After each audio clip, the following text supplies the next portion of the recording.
Hello, everyone, and welcome back to day 2 of Pwn2Own Austin 2021. I am your host, Dustin Childs.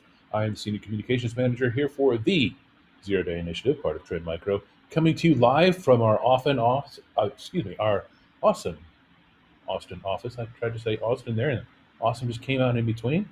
A little dreary here in Austin today, a little bit of a rain going on, a little weather, but I've got my LED lights shining, so it is bright in here, and I am bright-tailed and bushy-eyed, ready for another fantastic day of awesome ponage. Folks, we had an amazing first day of the program. It was so good, it blew away our last year's total by more than double. Yesterday, including Pwn2Own After Dark, which is first for us, we awarded $362,500 for 21 unique bugs. To put that into comparison, last year when we held Pwn2Own Tokyo live from Toronto, our kind of a similar thing, we awarded $136,500 for the entire event. So we have doubled what we did just in one day. Guess what? We got today, we got tomorrow, we got Friday, we got budgetary concerns.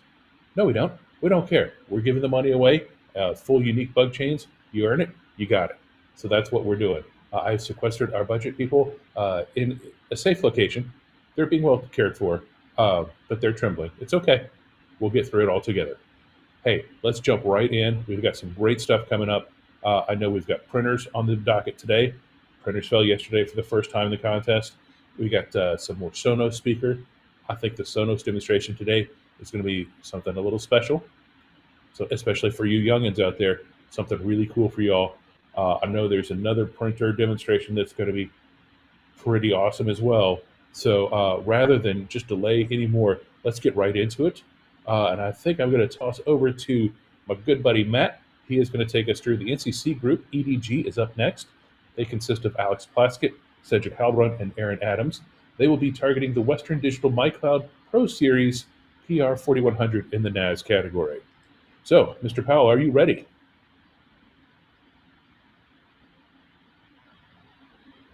I think Mr. Powell is on mute.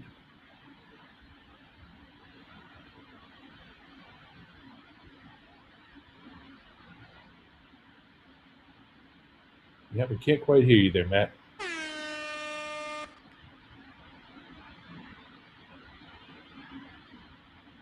Starting, as you may recall, we have a 5-minute time limit on these, and 3 5-minute attempts within the first 20 minutes, within the 20-minute time period, that is, and that's what you get.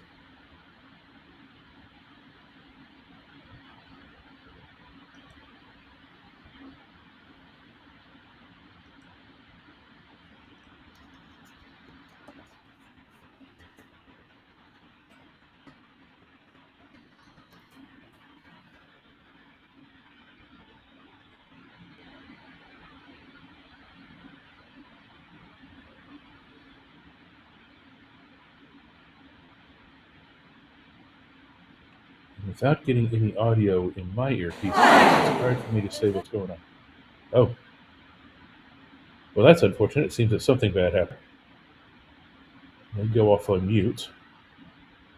I would say they go off on mute, but they're pretty much already on mute. So there's no place for them to go to. So they have called the first one a failure. Again, not getting in my earpiece the audio that's going on. So just kind of having to see what's happening in pantomime and guess what's going on there. I can tell you this, though. When a failure occurs, what they'll do is they'll go off stream and they'll look at configurations. They'll look at scripts. I know yesterday there was one exploit that needed one line commented out. First time it was a failure, they said, hey, let's comment out this line. We commented it out the line. We ran it again. Success. So it could be something that simple. It could be something fundamentally wrong. For example, Western Digital did release patches within the last week. Perhaps this bug patched out and they haven't had a chance to test it yet on the update. We do update all of our products to the very most recent patch level within like 48 hours of the contest starts. So up to Halloween, October 31st, we were updating devices. And multiple devices. Cisco released patches, TP-Link released patches, Western Digital had released, as I said, some patches. Don't think anyone else. There were no patches, no new patches that we saw for any of the printers. Uh, but we did update all of that stuff. Looks like we're ready to go for a second attempt here.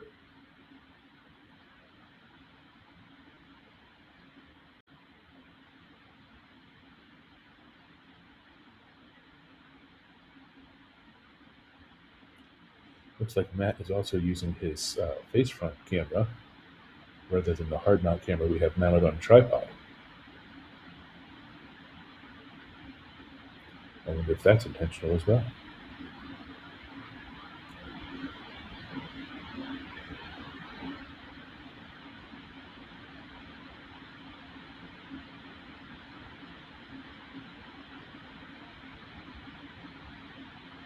And we're back to me.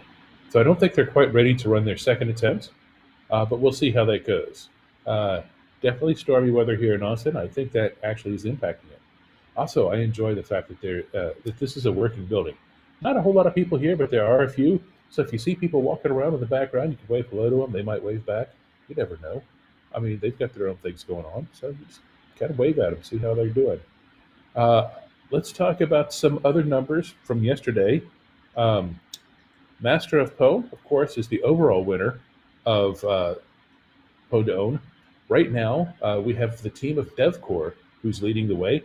They were awarded $100,000 yesterday and currently sitting on 10 Master of Pwn points.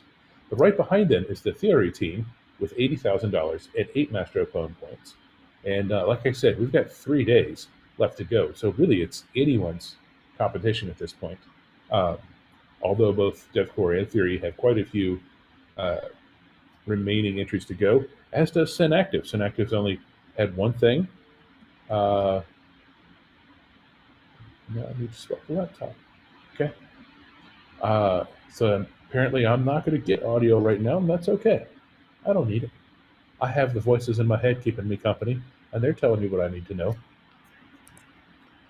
So anyway, BNFam had 3 successful entries. So he's sitting at 6 points.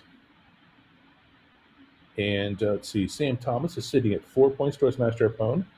But like I said, there are so many teams who haven't even had their opportunity yet to go. Oh, look, there's a Master of Pwn standings right there. You'll see these circulating, and I'll update this a few times throughout the day. It's a little hard to update it after everyone, but we'll definitely keep the top 10 up here. Some people only have 1 entry in the contest, so they're not really in Master of Pwn running. But for those who are, we'll definitely keep the top 10 up here. I know there's quite a few left to go. Like, for example, the F-Security, like Star Labs, they have not gone once yet. They've got several entries. SEC Group is just starting on this one. Team Flashback, last year's winner. They had 1 entry last night that was for the Linksys. Unfortunately, they couldn't get it working in time. That was one of our failures yesterday. So, yeah, we've still got some really, really interesting research coming up. And I think it should look really, really interesting. Can we check out what's the overall timer we've got left here? We should be getting close to 10 minutes. Well, I'm way off. We're at 14 minutes. Okay. That tells you my internal clock is just not working this morning yet. I know. Delicious coffee. At least that's what I'm going to say on camera it is. So again, we have 20 minutes for each attempt overall. Within that 20 minutes, you have free 5-minute attempt windows. So you can have, it took less than a minute really for their first attempt. So don't worry if we go down to like less than 10 minutes. They still have time to run 2 more attempts. You don't have to take the full 5 minutes, for example. So they are working on various configurations, I'm sure. There's a lot of things that change between a test environment and then a competition environment. For example, we've seen instances where static IPs were used in a test environment, and they get into our competition environment, a little bit different IP address range. Ooh, one of my favorite ones. This was an exploit several years ago at our Pwn2Own Vancouver, and it took advantage of a bug in the virtual keyboard on Windows, the on-screen keyboard. And what it was is it had put in some stuff, and then all it needed to do, the script needed to hit return. But the test keyboard that was used to write the exploit had a different resolution than the competition keyboard, with different models of laptops. So the resolution was different. So they kept missing enter. and that's all they had to do was get the pointer over and hit enter, and it would have succeeded. But the resolutions were different, and of course the resolutions, it's just, it's just numbers, coordinates. They didn't really have time on stage to really map out where the enter key was. So they were frantically trying different coordinates on time. Unfortunately, that one didn't work, but it was a great bug, a really unique bug in the virtual keyboard, the on-screen one. And if you have the right coordinates to hit enter, boom, you would have been awarded that one. That was a definitely very interesting bug. Another bug that I like to talk about is we wanted to see virtualization bugs. We introduced the virtualization category in 2016. Normally, if we introduce a category, we don't expect to see a lot in that first year. Printers being the obvious exception to prove that rule.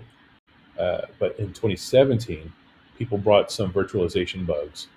And one of the coolest demonstrations was they fired up a virtual guest, a virtual Windows machine, fully patched, opened Internet Explorer, browsed to a web page, took their hands off the keyboard, and through a combination of IE bugs, Windows kernel bugs, and then VMware bugs, they were able to escape the guest OS and execute code at medium integrity on the underlying hypervisor with doing nothing more than browsing to a web page. And I thought that was one of the best demonstrations I've ever seen. I don't like demonstrations that aren't very realistic, where it's like if you have physical access to a keyboard. Okay, we've got some audio here. Kevin, can you start the timer, please? We're ready to try.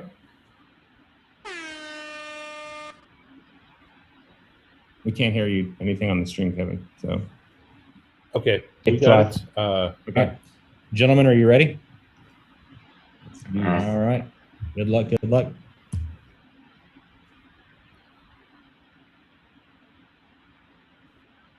So they've made their changes, whatever changes they needed to make. And let's see, hopefully we'll get something going on here. Yeah, I think I know. All right, can you mute the stream for us, Kevin? So unfortunately, that's a second failure.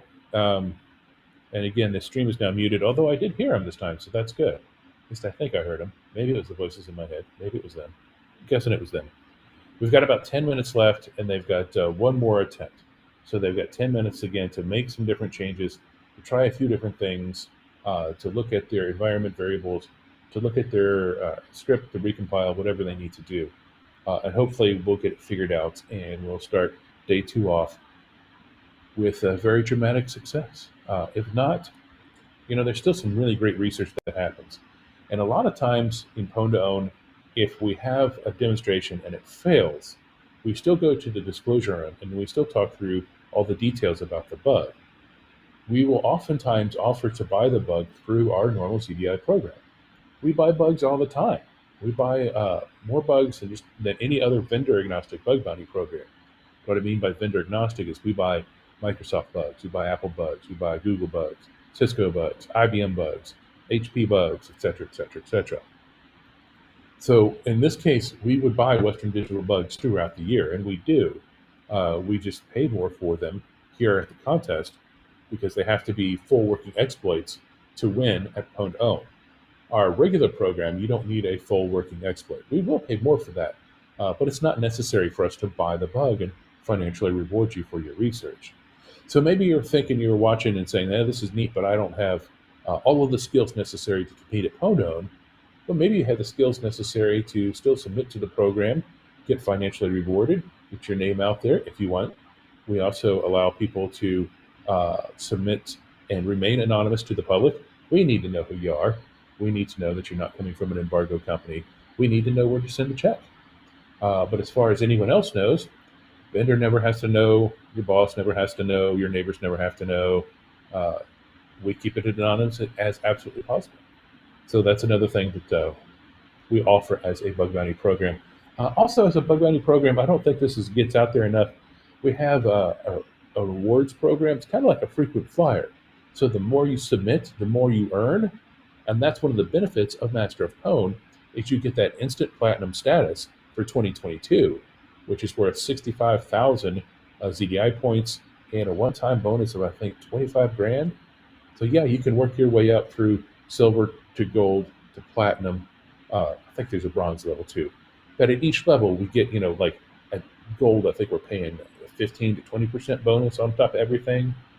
So if we normally pay with a 20% bonus, if we normally pay $1,000 for a bug, that instantly becomes $1,200, and boom, your money's making money, and that's what you need your money to do. You get more money, more money. But if you haven't taken a look at that, take a look at zerodayinitiative.com.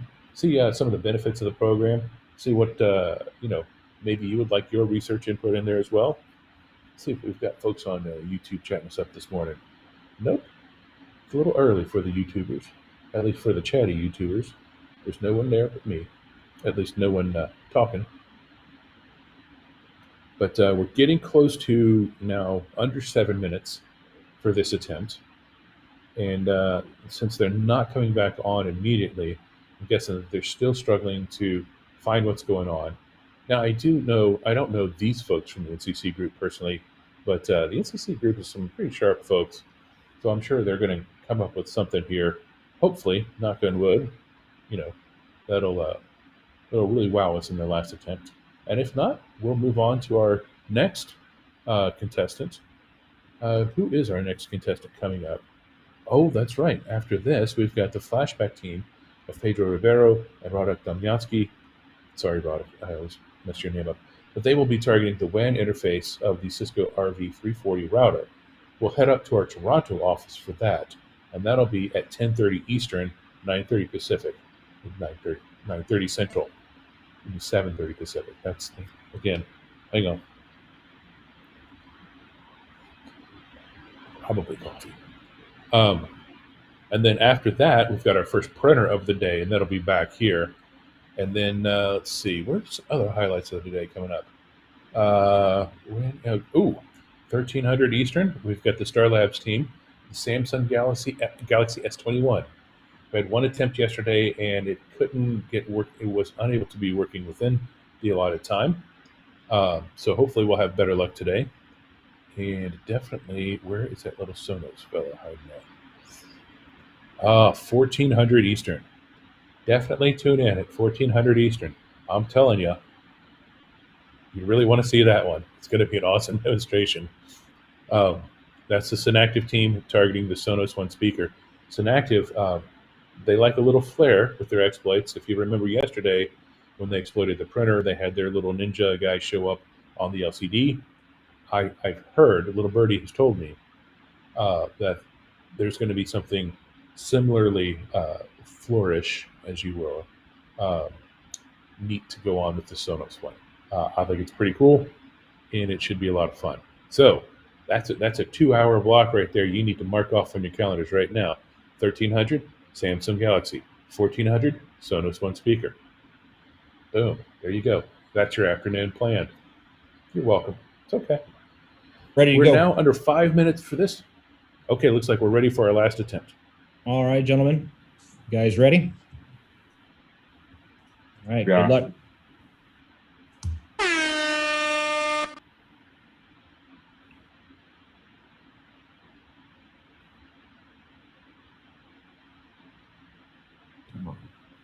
Yes. Ooh, there's a nod. So now you should be able to type. Yes. Yeah. There's a fist bump. There we go. Holy cow. No. Nicely So, done, yeah, gentlemen. I think you can show that. Oh, you can show. Yeah. You can share that. Hey, Kevin, can you share a screen, please? Can you do PWD maybe? Oh my God. You did it, guys. Congratulations. Show me the money. Give me a heart attack. So I can tell you, sometimes it's tough being the guy sitting in Matt's position, struggling with the keyboard. Let's see, are we able to get a screenshot or anything up of the target? We're ready to now? share. All right, go ahead, Kevin. Can you share that screen? Or not?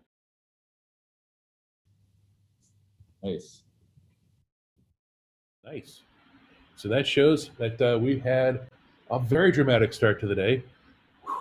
All right, after 2 failed attempts, the third attempt with less than 5 minutes to go in their time span, they succeeded. So congratulations to the NCC group. They will, of course, now head to the Disclosure Zoom, where they will disclose all of the details, and we'll make sure that the bugs are unknown bugs. Again, this is a 0-day contest. We are the 0-day initiative. But still, even if the bugs do collide, they will be awarded some cash because they had a successful demonstration. And that's really what we're about here. If it was a full win, a full unique chain, that's worth $40,000 and 4 Master of Pwn points. I'm going to go get some water and some stuff that might be coffee and get ready for our next attempt, which is at the bottom of the hour in just a few minutes here. And again, that'll be the flashback team targeting the the WAN interface of the Cisco RV340 router. So we'll be back from Toronto. Hang on in just a few minutes.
Hello, everyone. This is Dustin Childs coming back from our Austin headquarters here at the Zero Day Initiative. And we are coming back to day 2 of Pwn2Own Austin 2021. And wow, what a way to kick off the show. 3 attempts only on the 3rd time after a little bit of stress. Excuse me, the NCC group was able to come through. Wow. Okay, as we still recover from that, we head to our Toronto office. They're running a few attempts up there for us. And we have returning Master of Pwn champions. These are defending champs, Team Flashback, Pedro Barro and Radek Damiansky. They will be targeting the WAN interface of the Cisco RV340 router. At stake here is $30,000 and 3 Master of Pwn points. So I'm going to be handing it off to Vincent. Vincent, why don't you take over, and I'll try and collect myself here in my throat. Okay, thank you, Dustin. So I have the lucky router for Team Flashback. And so Kevin, so are you guys ready, Team Flashback? We're ready. Yep. Fired Let's up. go. Kevin, please start the timer. And 3, 2, 1, go. Yes. So we're seeing some activity. We got a shell. Love it. Oh, we got a shell. And so I'm going to. Thank you so much for not making me talk for 20 minutes straight. I really appreciate it. Show me the money. Congratulations. See the trophy from last year that he's holding up. That's fantastic. Vincent, is there a screen that you could show us? I guess not. But hey, they're off to verify that. Excuse me. As I said, that's worth $30,000 extra phone points. Oh, there we go. There's our shell. And again, that's on the WAN interface of the router. So that's outside coming in. That's the bad guys turning your router into an IoT botnet, or something else, or crypto miner. There's lots of stuff they could do that's bad. But hey, that's one more bug off the street. So congratulations to the Flashback team for making that. Coming up next at 11, you'll see me drinking lots of lemon tea, get my voice intact, because I've got 3 more days of this to go through. But we'll have the team of Nicolas, and again, I apologize to everyone for how I pronounce names. I should really have somebody better than this. Nicolas Devillers, Jean-Romain Garnier, and Raphael Rigo. They will be targeting the Canon ImageCLASS router. Canon ImageCLASS printer. And that'll be $20,000 and 2 Master of Pwn points if it's confirmed. So until then, enjoy some musical stylings of whatever we happen to put on, and I'll see you at 11 Eastern for our next attempt.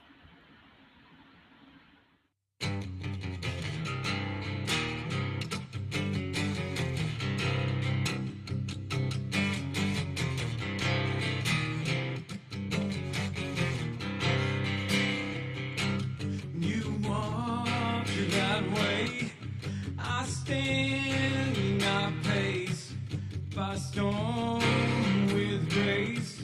There's no safe place. I'm just waiting on the girl who makes me. I don't need this.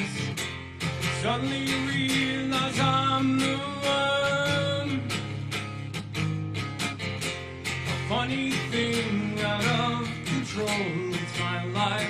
Wait or is it? It's too late. You're on the hook.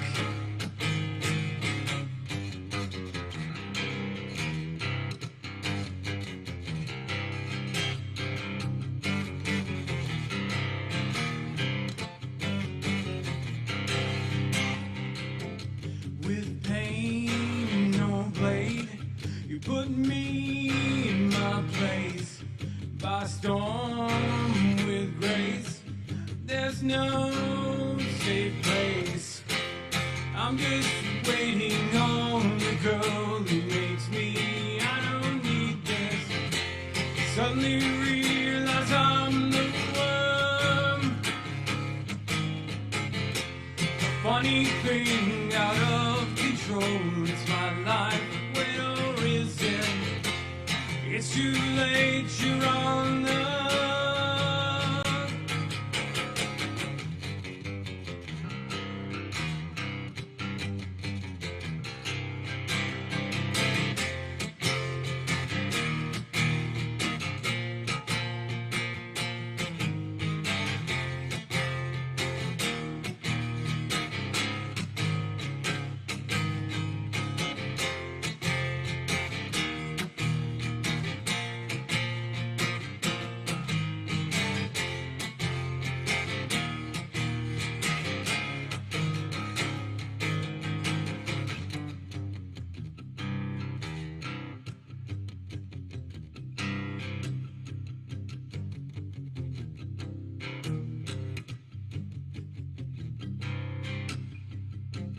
When you walk that way, I stand and I pace by storm with grace. There's no safe place. I'm just waiting on the girl who makes me. I don't need this. Suddenly realize I'm the one. A funny thing out of control. It's my life. Wait or is it? It's too late. You're on the hook. And I'm just waiting on the girl who makes me. I don't need this. Suddenly realize I'm the one. A funny thing out of control. It's my life. Where or is it? It's too late. You're on the hook. And I'm just waiting on a girl who makes me. I don't need this. Suddenly realize I'm the one. A funny thing out of control. It's my life. Wait or is it? It's too late. You're on the hook.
Hello, everyone, and welcome back to day 2 of Pwn2Own Austin 2021.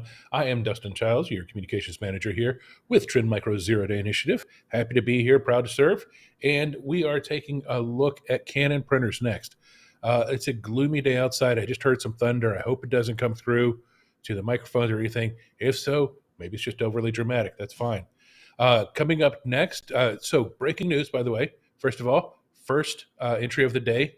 Little bit of drama, took 3 times to got it. They finally, on their 3rd attempt, we now can confirm that's a full win. It was one memory correction bug. They abused 3 different ways.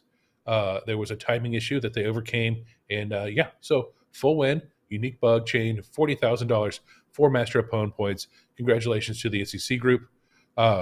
We'll get you more details on that as we can. But up next, I'm going to toss it over to Ziad. He is with Nicolas Devillers, Jean-Romain Garnier, and Raphael Rigo. They will be targeting the Canon ImageCLASS MF644Cdw in the printer category. On the line here is $20,000 and 2 Master of Pwn points, and I believe these are newcomers to Pwn2Own. So welcome. Let's see what y'all can bring. That looks like Michael reflecting there. Oh no, there's Ziad. So Ziad, go ahead and take it away. Yeah, hey Dustin, hey everyone. So guys, what can we expect out of the exploit? So you can expect a nice text on the top screen, on the top of the screen. Sounds good, sounds good. Kevin, will you please start the timer?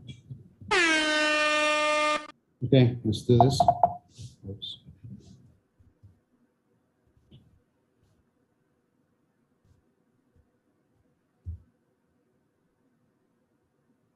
That looks good, right? Okay.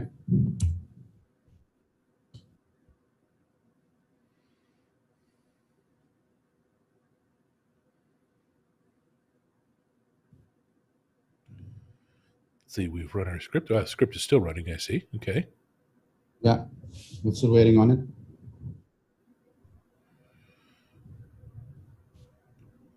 Some more thunder in the area. Hopefully we do not lose power today. Although this Pwn2Own has had just about everything else, so a power loss would be kind of on brand for this competition.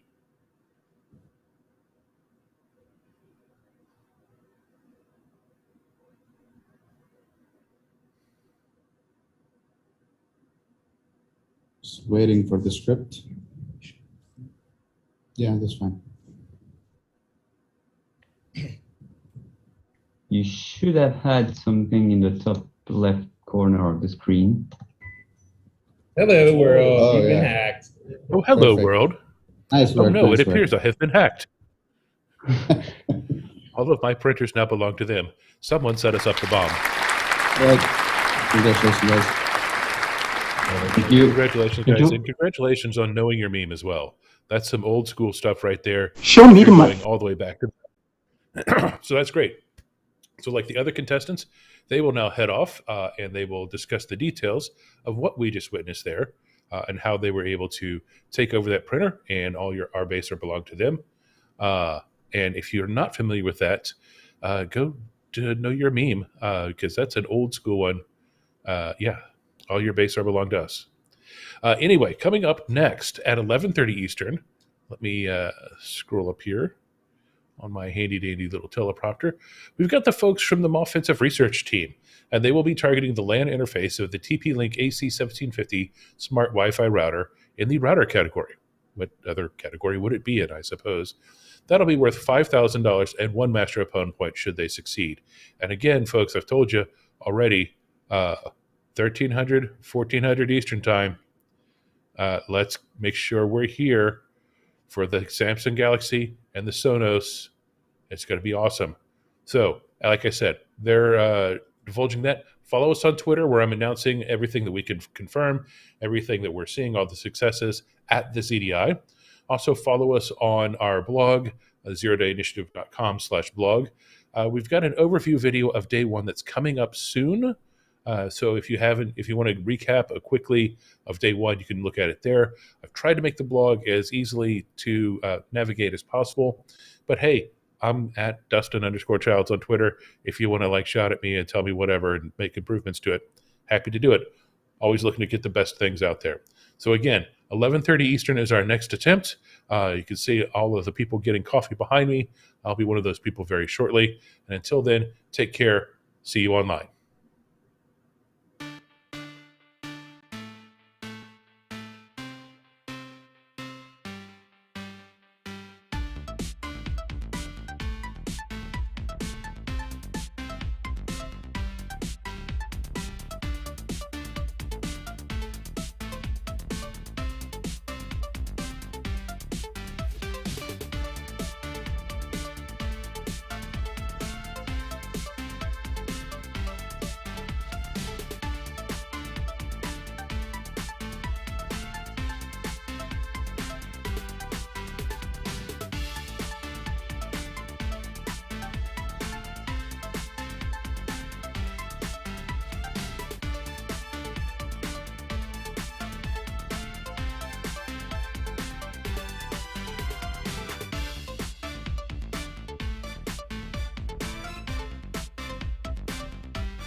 Hey everyone, and welcome back. I am Dustin Childs, returning our Pwn2Own Austin 2021.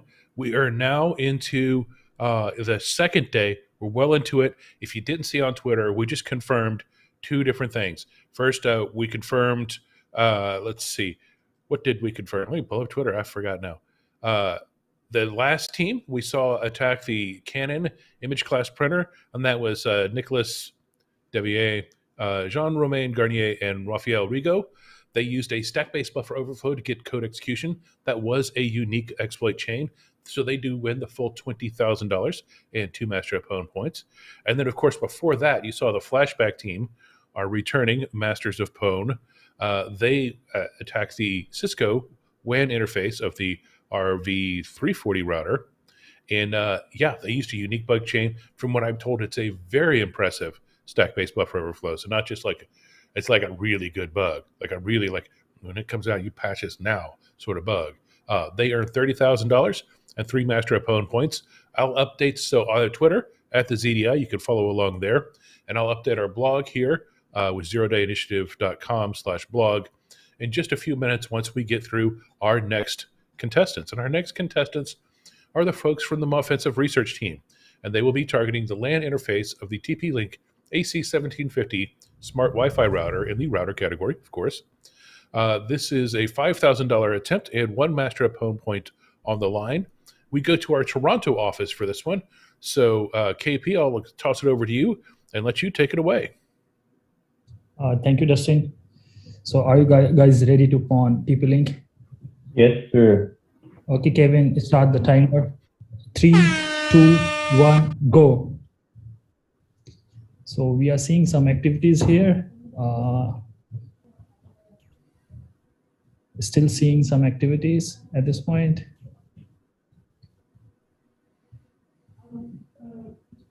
It might take 10, 15 more seconds. I think the HTTP server hasn't been started. Oh, It's okay.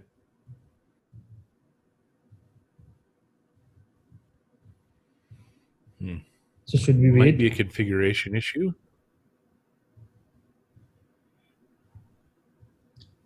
Should I try this one?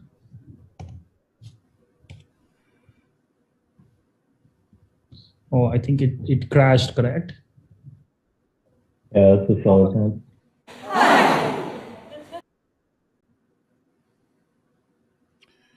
Okay, so I think we're calling it first attempt to fail, but it also sounds like there may be some configuration issues that they should be able to address relatively quickly. I hope so, because if it takes another 20 minutes, my voice might not make it. I got to pace myself. There's like, at least 2.5 more days of this to go. So we got to be careful with the old tonsils here. But as I said before in our previous failed attempt, we have time. So there's 20 minutes total. You get 3 tries of 5 minutes each within that 20-minute time period. They're offline right now, looking at the various configurations that they have and see what they can do. Now, again, we're rebooting the router. Okay, that's another thing we do. We can restart systems. We can restart routers. Sometimes it matters. Sometimes you need a fresh boot of a router. Maybe it's going to beacon out or something that you need to be there to catch that. Sometimes the system just gets in a state where you've got something in cache that's just not good. You needed credit, not cash. It's okay, contactless payment. It happens. As usual, I will blame DNS because, again, statistically, I'm probably going to be right. I just have a thing for that. And if it's not DNS, it's probably a router configuration. And here we are in the router category. So, again, it's okay. We see we're down to 17.5 minutes, so we have plenty of time left. When it comes to computing time and stuff, that's lots of time. And if you don't believe me, try talking for 17.5 minutes straight at a camera and see how that goes for you. And maybe you'll have a new understanding. Here we have the Master of Pwn standings. And again, DevCore is currently on top with $100,000 in cash and 10 points. Theory is right behind them. But I know folks are coming up the stack. For example, just today, we had the NCC group get 4 Master of Pwn points for their successful attempt. Defending champions Flashback, they got 3 for their successful attempt. We are now at $90,000 just for today. Haven't even hit lunch yet. I'm barely through breakfast, and for the entirety of day one and what little bit of day two we've got, we're at $452,500. That's big, folks. That's a whole lot of money for 24 unique bugs, and that's fantastic that we're able to award that much to some really great research.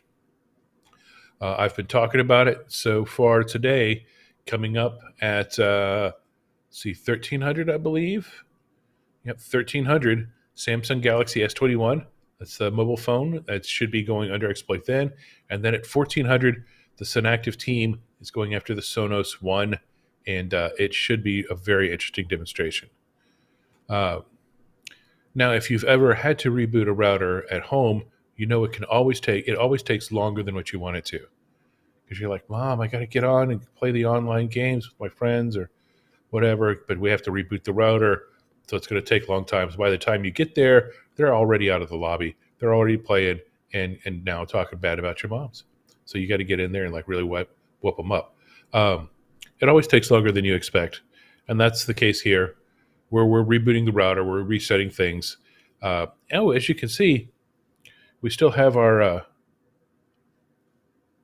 Master of Pwn Platinum record, as well as our Master of Pwn jacket, our blue jean jacket. I would love to see how people would customize that jacket even further. It looks like we got 15 seconds or so, according to Vincent, up there in Toronto, getting ready to go back to Toronto for our second attempt in this category, second attempt for this, contestant. I've run out of fingers for how many we've had in this category. But again, what's neat, this event, we're giving full cash payouts for every unique bug chain within a category. That doesn't mean you have to be the first. It just means you have to be successful. So, and I think it sounds like we're ready to try again. We're back to Toronto and KP, so let's see what we have, folks. So Kevin, start the timer. 3, 2, 1, go. So we are again seeing some activities here.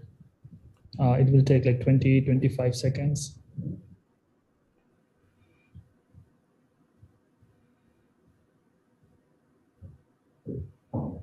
It's still doing its thing. It's spraying, triggering the bug. Let's see.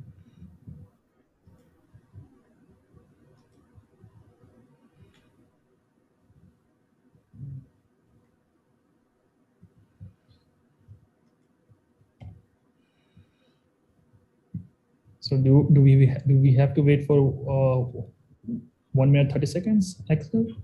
I think we can wait like 20 seconds. Okay. And if there is no activity, it means. Okay. Okay. So we are waiting for 20 more seconds just to see if we can get the shell back. Okay. Well, we still have over 4 minutes in this particular entry, so we definitely have time to wait for to see if the shell returns. Oh, this thing is. So I think it's correct. Yeah, it's correct. That's a failed attempt. Yeah, it's a failed attempt. Well, that is unfortunate, and I'm sure they'll go back on mute and take a look at it in more detail to see what's going on. Earlier, I could tell you just a little bit of detail about one of the reasons we had a couple failed attempts and then led to a successful attempt. It was a timing issue. So we had some timing issues in that first thing. They were able to make some adjustments to some timings and get through that timing issue. Those sorts of things happen a lot, especially in competitions where you're dealing with, again, environments that aren't 100% identical to your test environment at home. Maybe their test router had a slightly different firmware on it. Maybe it had, again, there's so many different variances that can go in to a particular attempt. Really anything could happen to cause a failure or create something. Again, they're going to go through, they're going to reboot the router right now, and hopefully that won't take too long. I'm sure they'll look at the scripts and the configuration, and I don't know. I haven't seen this one, so I don't know if we're looking at Python, if we're looking at JavaScript, we're looking at, for all I know, it's Ruby. Who knows? not me. That's who. They know, but they're not telling because they know I'll tell you, and that's not good before it's patched. So that's why they don't tell me stuff. Here's a little hint. If you ever work with a comms guy, don't tell them stuff you don't want the public to know, because we like to tell people things. It's kind of our job. You put me in front of a microphone, I'm going to talk. That's what I do. So yes, the folks are tweeting about the router, the WAN attack on Cisco's router from Flashback already. It's a spicy meatball. I won't lie to you. It's a spicy meatball to be sure. But like we said, we've already disclosed that bug to Cisco. That's the neat thing about Pwn2Own right now is Cisco already has that bug. They're already working on a patch for it. We put them on we put everyone on a timer. So 120 days that they have to make that patch available for the public. Cisco's pretty good about make that timeline as well. So I'm sure that they will have a patch out in due course. But yeah, the vendors are here remotely, of course. Virtually, they're here. We have a lot of people in the building. Unfortunately, we couldn't bring a lot of vendors into the building, even though a lot of the Cisco folks are in Austin too. It'd been great to have them in just face to face, and But yeah, so whether it be for the Western Digital folks, we're handing them their bugs right away. The Cisco folks, they're getting their stuff right away. HP, all of these vendors are getting these bugs as immediately as we find them. So once we get them, we confirm them, we make that purchase, then we get them on the phone and we go through the bug with them.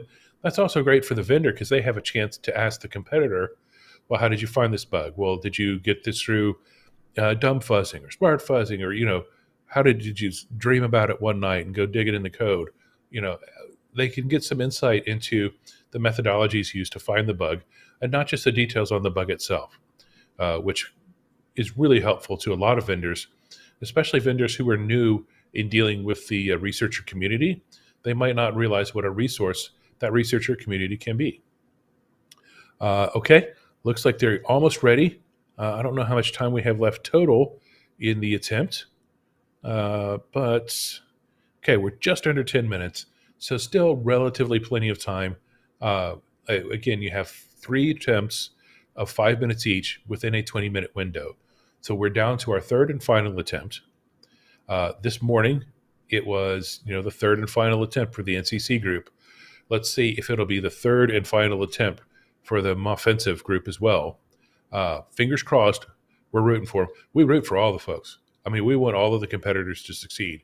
I know the vendors maybe don't, but we at ZDI, we're rooting for all the competitors to succeed here. But still, we have to run a fair program and make sure that they actually are. We're not one of those shows that you show up and you get a prize for. Sorry, there's shows like that out there. This isn't that show. That's all I'm going to say about that. More people getting more coffee. See, there you go. I've actually tried to bribe various people to fall down these stairs on camera for me. Just not happening. I don't know. I haven't hit the right number yet. But this stairwell behind me is very beautiful. And who knows, maybe you'll see somebody with a funny hat walk past at some point. I'm certainly hoping for that. I think that I can swing my cash. But yeah, I can't get anyone to just go, heads down. All right, we're headed back to Toronto now for hopefully our third and final attempt on this one. And KP, let's go ahead and I'll give you the floor back. Okay, thanks. So this is the final attempt. All the best, guys. Kevin, start the timer. 3, 2, 1, go. We are seeing some activities. Hopefully, we get the shell this time. Okay. We're still waiting. Again, it's only been 15 seconds, so we've got plenty of time left on this attempt.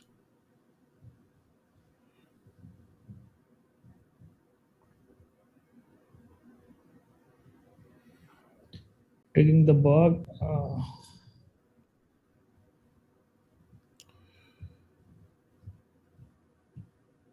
We will wait 20 more seconds. Okay. So again, plenty of time left in this particular entry. We've got over 4 minutes left here. So if we need to wait a little bit longer for connection to come back, that's not a problem.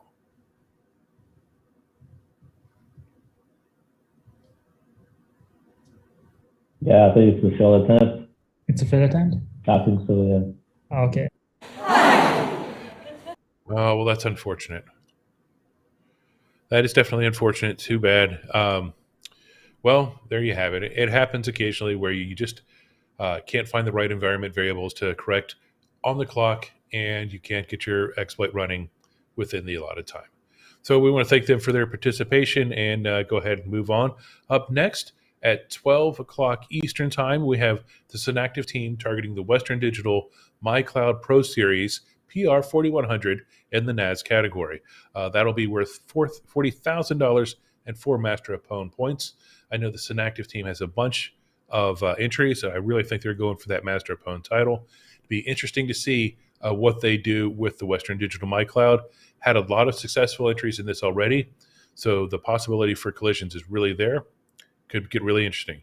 In the meantime, go get yourself some fresh orange tea. That really seemed to help my voice.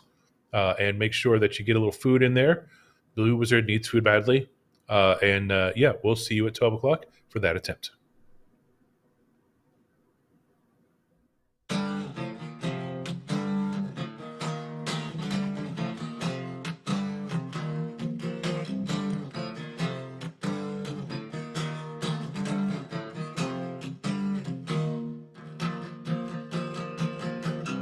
Wanna go anywhere with you. It's funny to think that I want to. Look at the time, it's been on my mind. How great it would be without you.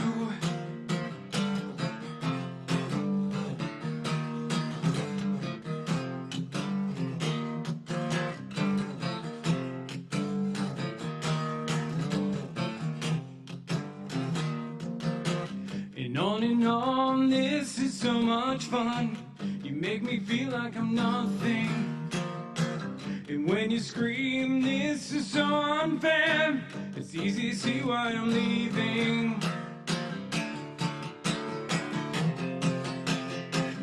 Pull another piece away, nurtured in this slow decay. Fingernails, they scratch and tear the shell around the bone.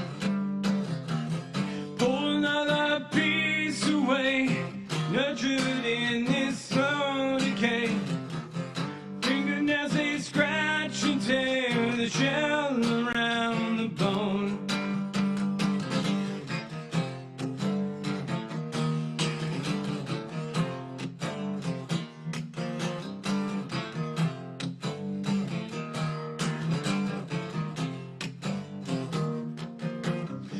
And on, this is so much fun. You make me feel like I'm nothing. And when you scream, this is so unfair. It's easy to see why I'm leaving. Pull another piece away, nurtured in this slow decay. Fingernails, they scratch and tear the shell around the bone. Pull another piece away, nurtured in this slow decay. Fingernails, they scratch and tear the shell around the bone. Pull another piece away, nurtured in this slow decay. Fingernails, they scratch and tear the shell around the bone. Pull another piece away, nurtured in this slow decay. Fingernails, they scratch and tear the shell around the bone.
Hi, everyone, and welcome back to Pwn2Own Austin. I am Dustin Childs, coming to you from an uncharacteristically soggy Austin right now. Got a lot of rain outside, some thunder and lightning, but inside we are warm, we are safe, we are dry, we have some LED lights upon us, and we are ready to expose people who now realize that they are on camera, go away from our background, and now coming back, we've seen these folks before. They had a great demonstration yesterday. Our next target is going to be the Synacktiv team, targeting the Western Digital MyCloud Pro Series PR4100 in the NAS category. I believe I'm handing this off to Matt here in the Austin office. So Matt, why don't you go ahead and take things away? Thank you, sir. All right. Gentlemen, what can we expect to see out of this demonstration? We expect a root show. Nice. All right. Gentlemen, are you ready? Yes. Yes. All right. Kevin, can you start the timer for us? All right. Everything look good, gentlemen? Yep. Yep. Best of luck.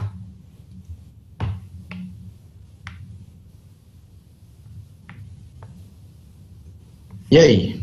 Yeah. That's nice. Well, smiles and thumbs up. Maybe So I'm you guessing should that's change the current directory. Yeah, What? change the current directory maybe. It's leaking. Yes. Yeah, it's perfect.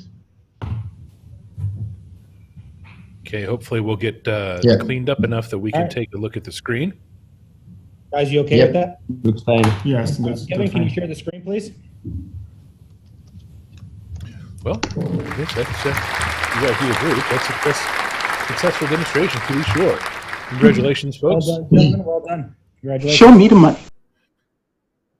And that's another Synacktiv successful demonstration. Now they'll go off with Matt and the rest of the team to ensure that those are unique bug chains and not the duplicate of anything else. As I've said before, anything that is a successful demonstration is financially rewarded here at Pwn2Own. Nobody leaves empty-handed with a successful demonstration. So, yeah, no free bugs here, despite what you may have heard otherwise by some really untrusted sources. You can trust me. I'm the only source you need. That's it. That's all we got.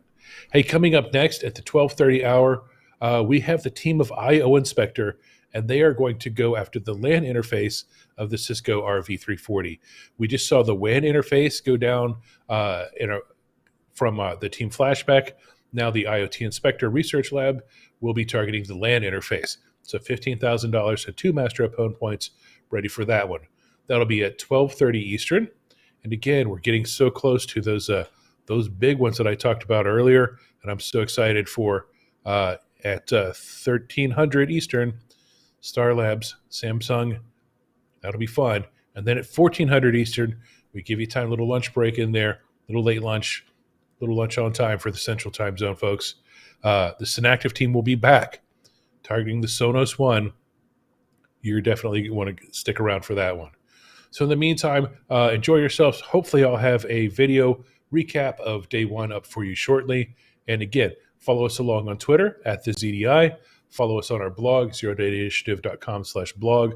We're updating live results on both. And I hope to see you back at 12:30 for our next Cisco attempt. Until then, take care.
Hi, everyone, and welcome back to Pwn2Own Austin for 2021. I am Dustin Childs, your zero-day initiative communications manager and host for these 4 days of contest proceedings. We have a total of 58 entries.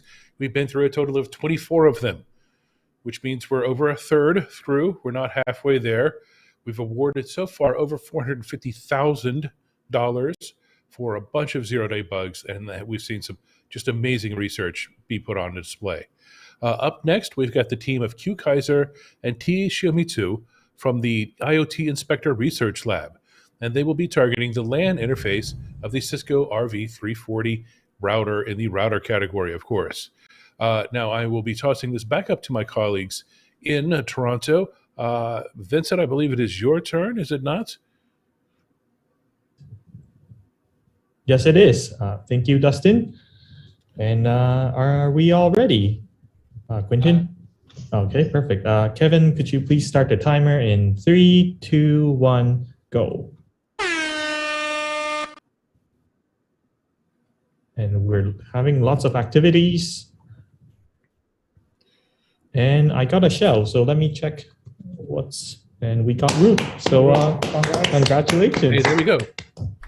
Congratulations, a nice quick display. Vincent, maybe you can clean up the screen for us and give us a shot of that. Yeah. Show me the mic. So Kevin, could you please show? So we're ready to show. Yep. Yep. That would be it. That UID equals 0. That means you've taken over, and it looks good to go. So congratulations. Once we verify that, that's worth $15,000 and 2 Master of Pwn points. I believe IoT Inspector is a new participant in Pwn2Own, so congratulations on a successful demonstration for your first time to Pwn2Own. That's really fantastic. It's really what we love to see in a Pwn2Own entry. Coming up next, we've got the Star Labs team, and they are going to be targeting the Samsung Galaxy S21. That's at 1 o'clock. And then at 2, remember the Synacktiv teams comes back for the Sonos Smart Speaker. Now, in between times, if you missed anything yesterday, we've got an overview video that we have just published out on YouTube. We'll be playing that on the stream now. And then after the Samsung Galaxy attempt, we have a very special treat. We have an interview with James Forshaw of Google Project Zero talking about his journey through the InfoSec world, how he got into doing InfoSec, and then his career through reversing. And it's a really interesting interview. If you haven't met James, he's a super nice guy. I worked with him back when I was at Microsoft. I've worked with him since then. Super nice, very, very intelligent person. Definitely stick around and check that out if you got time. It'll give you something to do between the Samsung and the Sonos, which, again, you're going to want to see both of those. Okay? I'm telling you right now, you need to stick around for both of those things. I really hope I'm not overselling it, but I really like it in any case. So with that, congratulations again to the IoT folks, and stick around to 1 o'clock for the Samsung. And until then, enjoy the overview video and enjoy the musical stylings of Neil Brown. Maybe we'll sneak one of his videos in there too. See you then.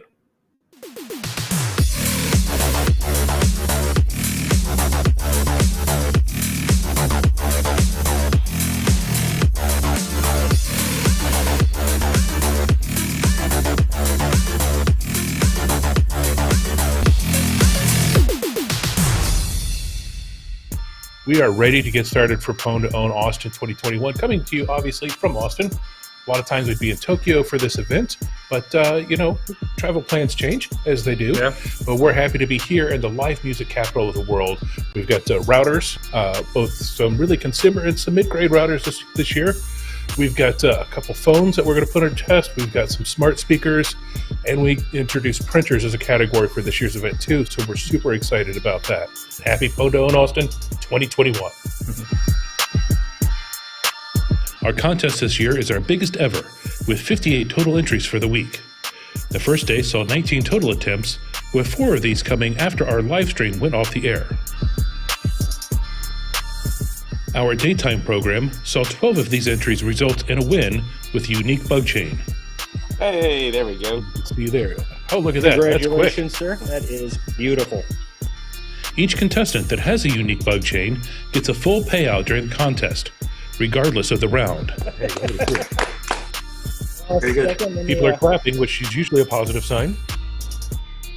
3 entries had bugs collide with previously known vulnerabilities. However, these are still successful demonstrations, and they are financially compensated. Yeah, it's a successful entry. So let me clean up. Nice. That was really quick. The day also saw 2 entries fail to get their exploit working within the allotted time. All right. Unfortunately, it is a failed attempt. Hand it back to you, Dustin. We'll go to the disclosure room and work it out. The current leaders for Master of Pwn are the dev core team of Orange Sai, Angel Boy, and Mei Chang, with $100,000 awarded and 10 Master of Pwn points.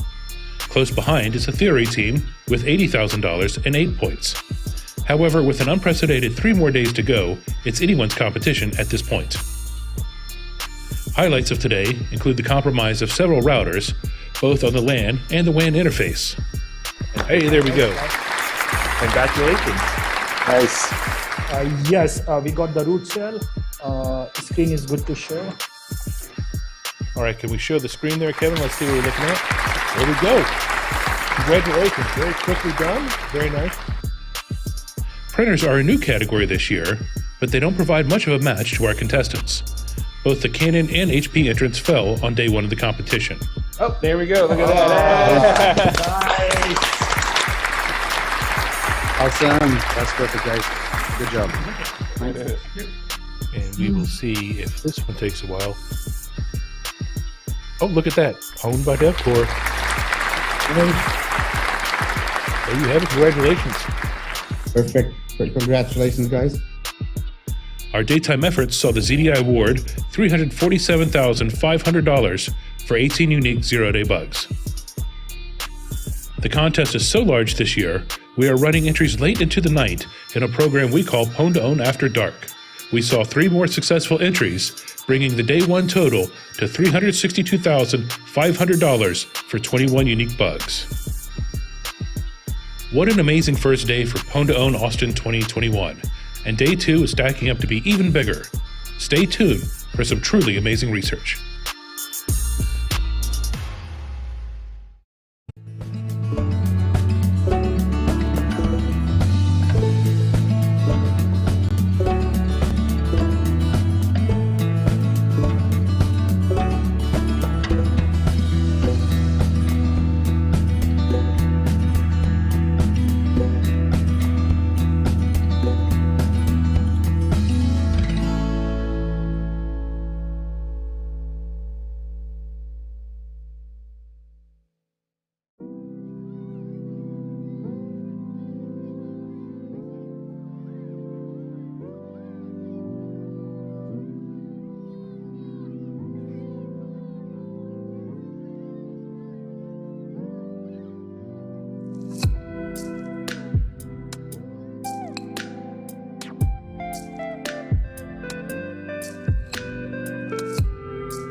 Everyone, and welcome back to Pwn2Own Austin 2021. I am Dustin Childs, your host for yesterday, today, tomorrow, day after that, our proceedings for this contest, 4-day contest, unprecedented. I love it.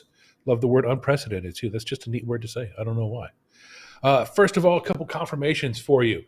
We have confirmed the previous group. That would be the Synacktiv group targeting the Western Digital PR4100. They abused a configuration error bug, and they were able to get code execution. That is confirmed. That is a unique bug chain. So $40,000 to them. Congratulations.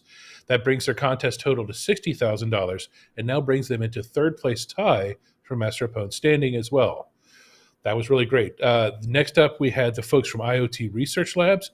We're still deconflicting that with Cisco. However, we can tell you that that from our perspective, it looks like a good win. But again, we're still working with that with Cisco. If that is confirmed, then that's $15,000 to them and 2 Master Pwn points. So up next, we have the folks from Star Labs. And in this case, it's Mr. L and I Am Darkness. Hi, I'm Darkness. Hi, Darkness. I'm Dad. Nice to see you. But we are going to head there. And I think we're going to, looks like Ziad and Michael will be running this one. And we're looking at the Samsung Galaxy S21 phone. If successful, this is worth $50,000 and 5 Master Pwn points. So I'll turn it over to you, Ziad, and say good luck to all involved. All right, let's start with this. Well, what do you expect to see? What do we expect to see? If I start the calculator app is installed and launched. Okay, so we should see the calculator. Kevin, would you please start the timer? Okay, let's do this. Okay, stuff is happening now.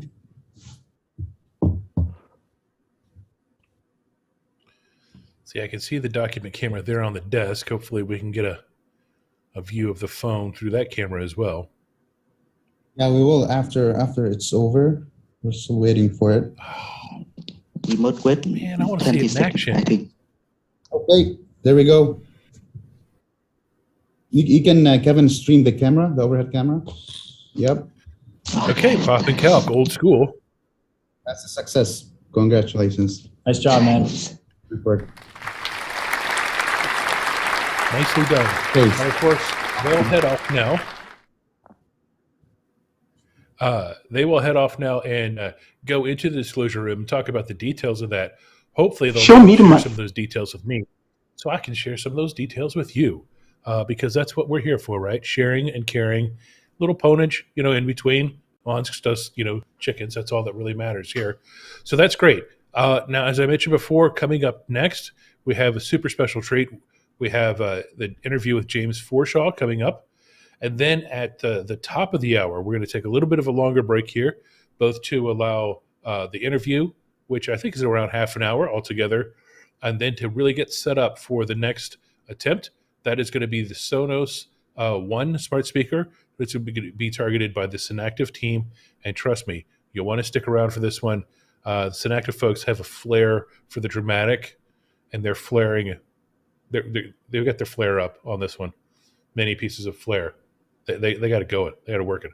So anyway, stick around for the interview with James. And if not, be back here at 2 o'clock Eastern, 1 o'clock Central, and for that Sonos, and we'll see you then.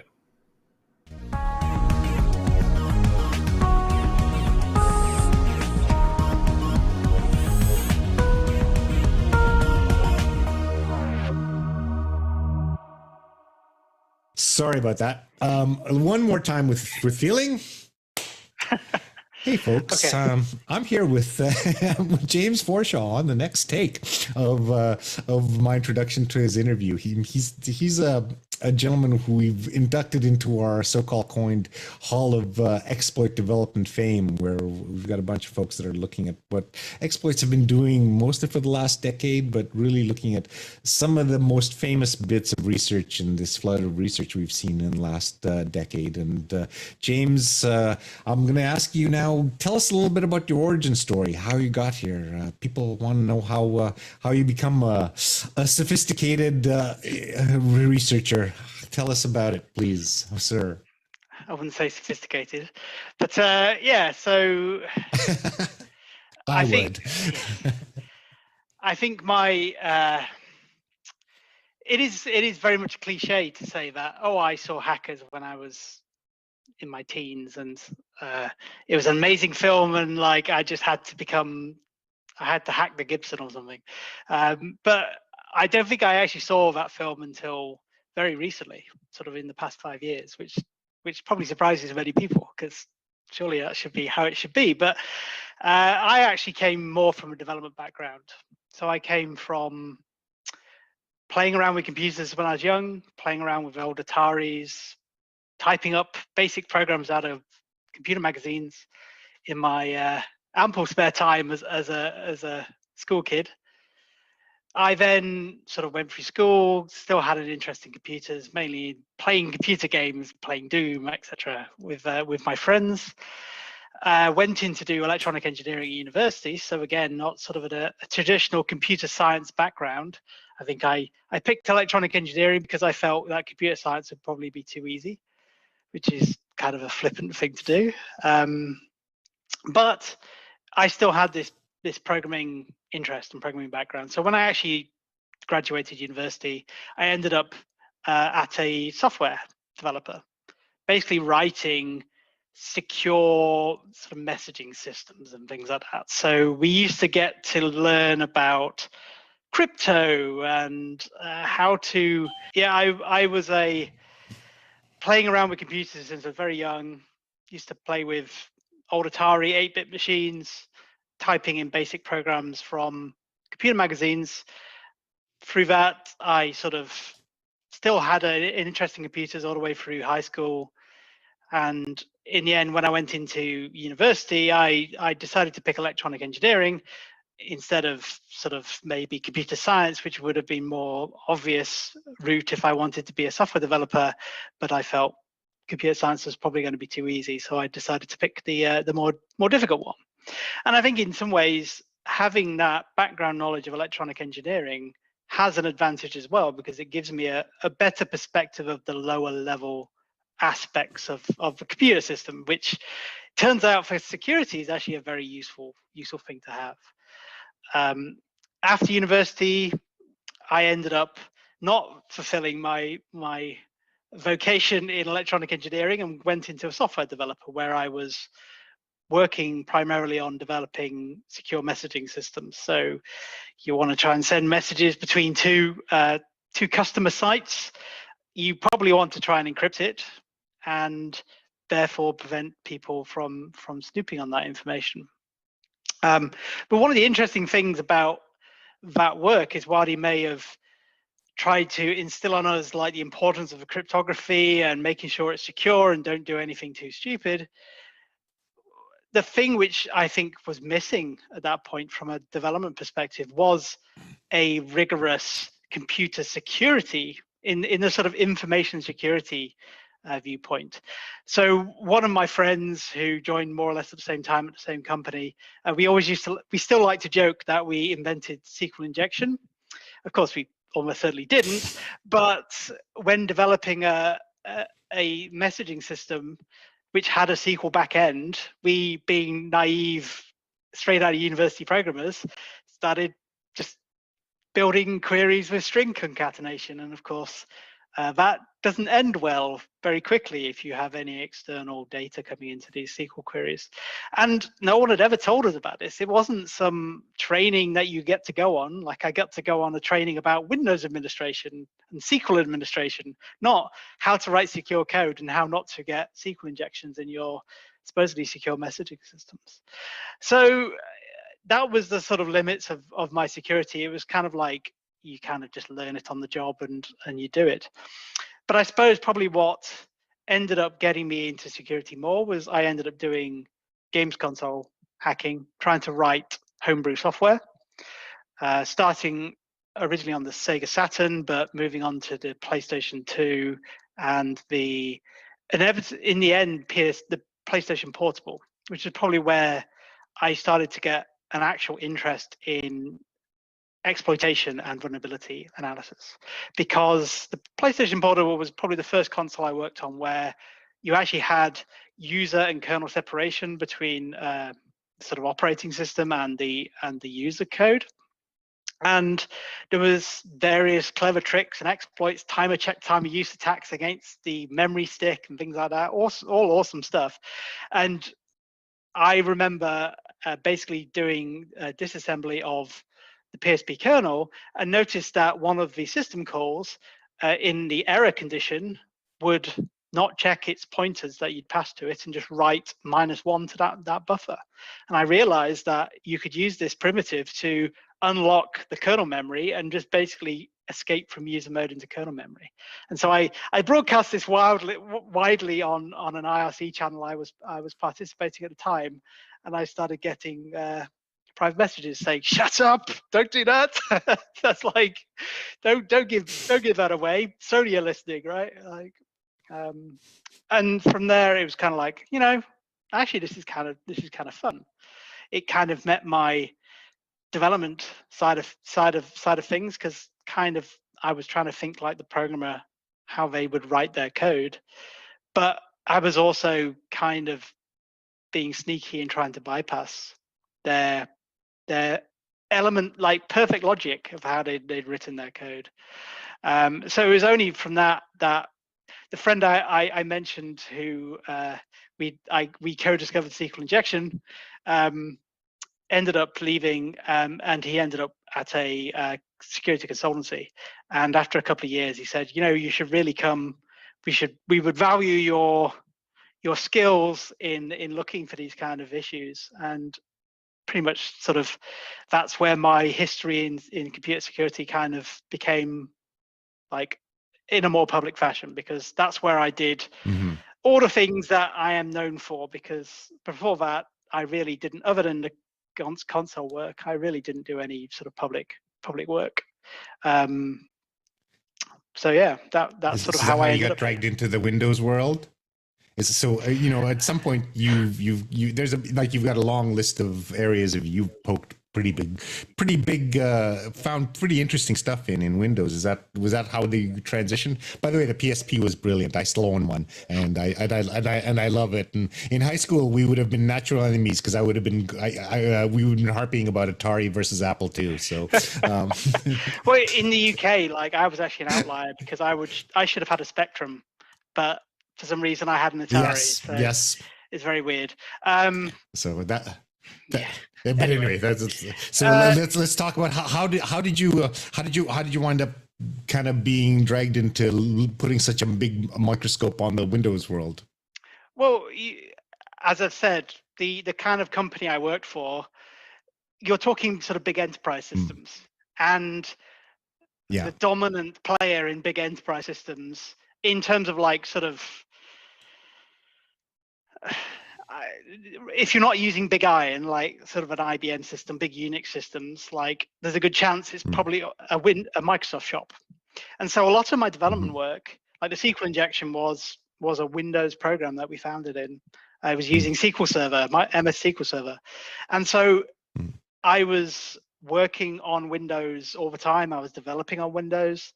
It's where I got my slightly warped fascination with COM, is that I spent a lot of time developing COM programs when I was working in that company. And so I always had this familiarity with Windows systems, which I think then helped in actually taking that on as a target of research, basically.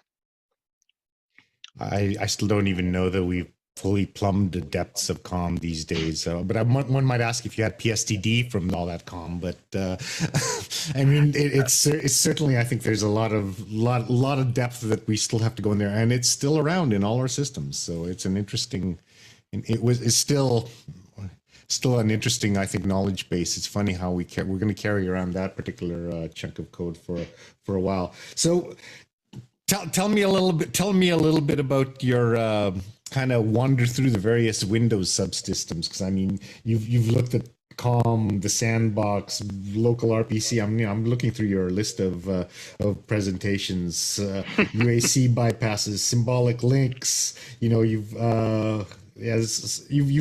kind of, it looks like what you did was you worked your way through a whole bunch of Windows subsystems, making them Swiss cheese as you go along. Is that a fair assessment? Pretty much. Not Swiss cheese, finding the Swiss cheese holes, right? Yes. Yeah. Yes. I suppose the thing which has already interested me, I suppose, as I say, it comes from the sort of developer mindset, in that it is, I take up security research as a logical puzzle. And so the majority of my security issues that I discover are logical bugs. They're not memory corruptions. You could argue a memory corruption is a logical bug of a fashion as well, but like traditionally you would segregate memory corruption type issues from like a purely logical misconfiguration. And so, for example, like the first sort of area I particularly picked on was .NET and serialization primitives, and a lot of that is just comes down to logic puzzles of have the managed languages produce interesting logic puzzles, and it was kind of that sort of interesting place to look. And a lot of the other work I've done over the years have been in kind of the service of how do I find ways in which I can sort of not specifically look for the bugs as such, but look for the primitives on which the code relies for its security. So of course the symlink attack stuff, symlink attacks on non-Windows systems are not anything novel. It's been used on Unix systems since almost only symlinks came in and BSD. They've probably been exploited for years. They were used abused the next day. Yeah, right. Exactly. Yeah. Exactly. But I realized that there was only a very sort of limited surface of how much people had sort of looked at how Windows implemented symbolic links and how those could be exploited, and the primitives around making that exploitation like reliable, predictable. And actually, in some ways, my research has always tended to focus on those sort of exposing the sort of soft underbellies of a product to find then the bugs which end up relying on this soft underbelly, and they kind of like, it's just not very supportive and it kind of collapses. And the advantage of that as well is the people don't look at. Exactly. Yeah. And it's a sort of more it allows other people to take that on and actually run with it. So for example, the symbolic link stuff again, I wrote some tools, I gave them away publicly for free. Even now people say, hey, how like I'm using your tool to exploit this, and like for a very short period of time Microsoft were paying bounties for these bugs, for symbolic link bugs. I've heard that allegedly it cost Microsoft in the millions for these bugs of this bug class. So if I'd got like I should have put like a 10% commission on any bug bounty that people found using my using my tooling. I mean, I think they're quintessential tools. They're still in use, but part of the blame of that kind of goes to the complexity of the Windows symbolic link system. That's really sort of an order more complex than most of the other operating systems. Yeah. So of course, there's more stuff to secure in there and more price to break. So, and I think Windows also has a big advantage, like in terms of keeping my interest. The fact that I've gone on it so long is because there is so much stuff. It's a whole little universe, a maze of twisty passages to wander through for eons. And the nice thing is, of course, is that there's large chunks of that which are proprietary, unknown code, and interface layers are. If anyone asks me what the best way to find bugs is, it's usually focus on those interface layers.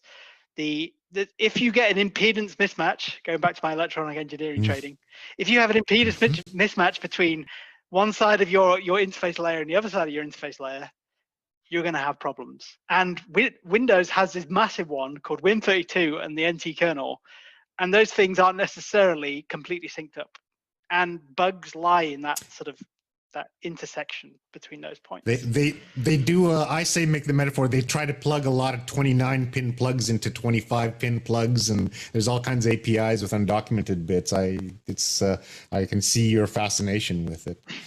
So you've obviously you've looked at a couple of different components. The question that I ask sort of everybody in this series: what's your sort of favorite bit of research that you've done? What's the most interesting one, or do you have a story about something that was really complicated, difficult to overcome, and was kind of funny how you overcame it? What's the one that comes to memory first when I ask you that?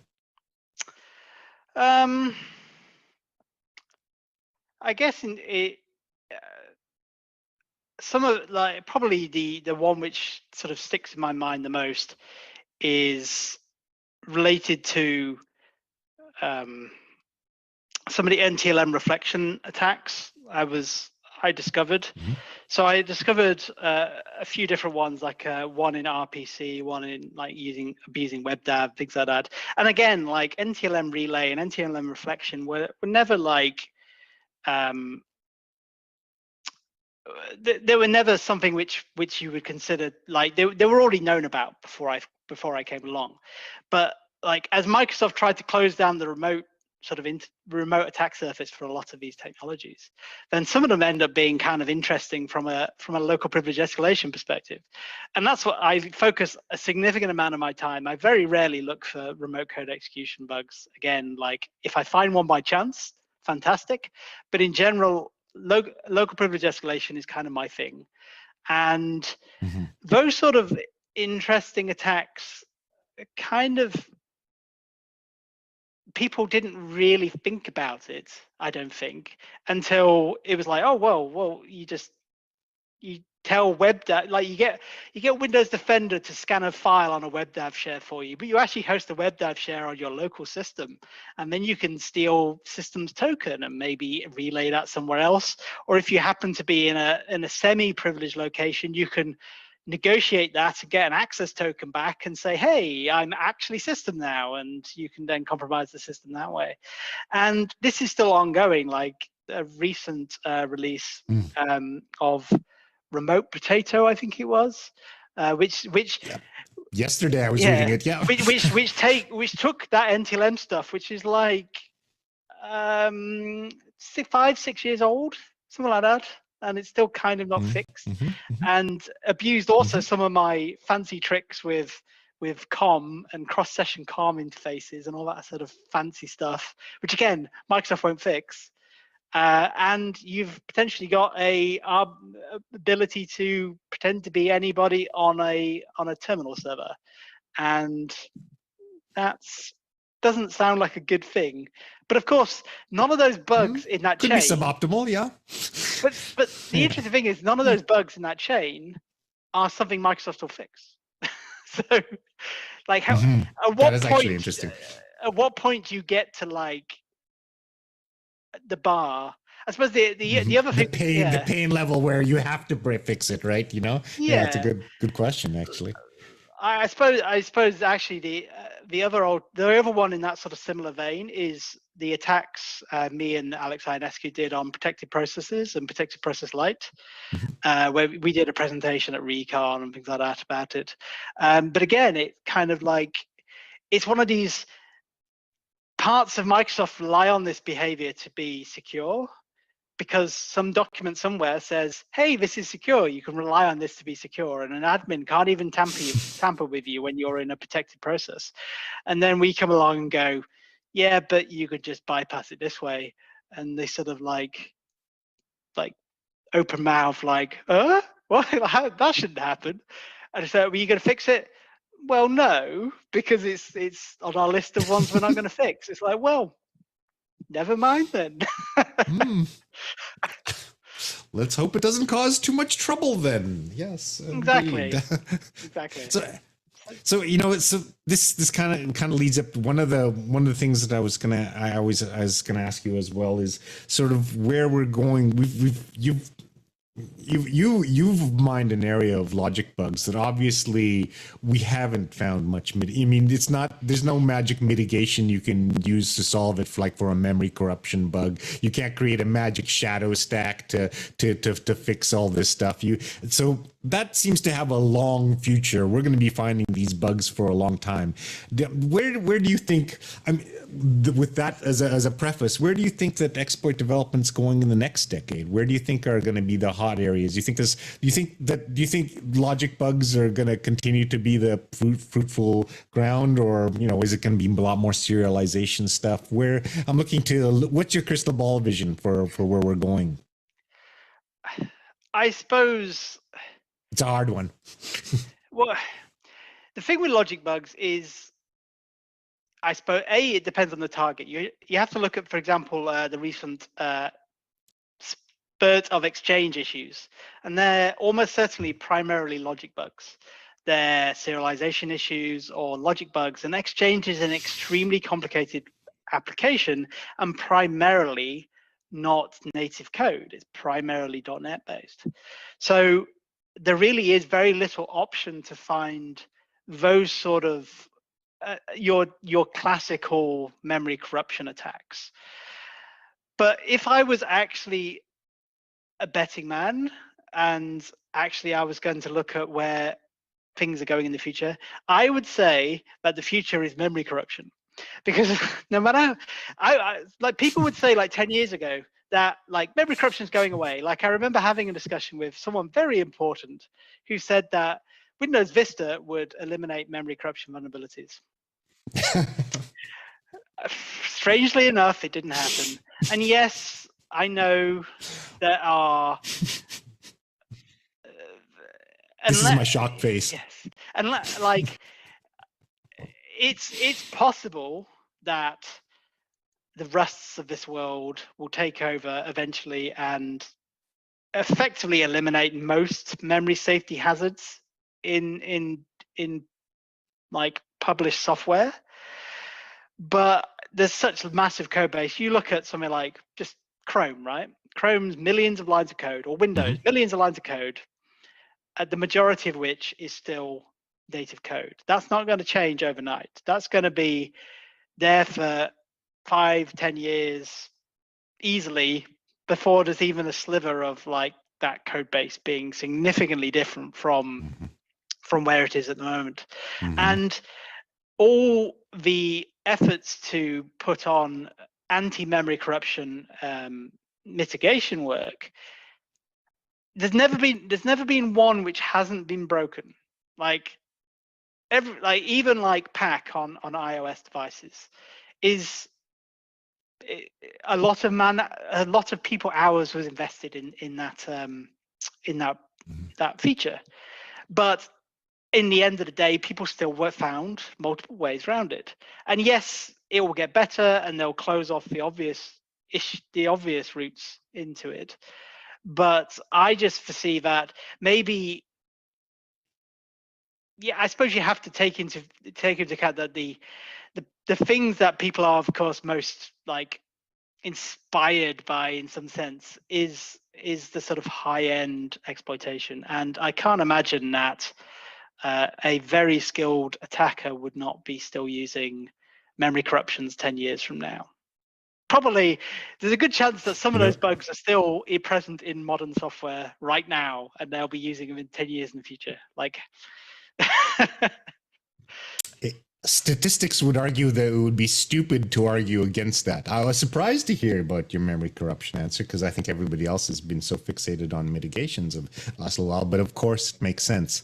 My counter to that would be, I think that there's still going to be a lot of memory corruptions. We're driving deeper and lower into the, back to your electrical engineering background, into the firmware, and there's all the places where the mitigations and the operating system structures are even weaker. But it's an interesting take on it, and I can't find anything that I would say that would argue with it. But I'm surprised to hear you. I thought you were going to be holding the banner for logic bugs for over strong and hard. So,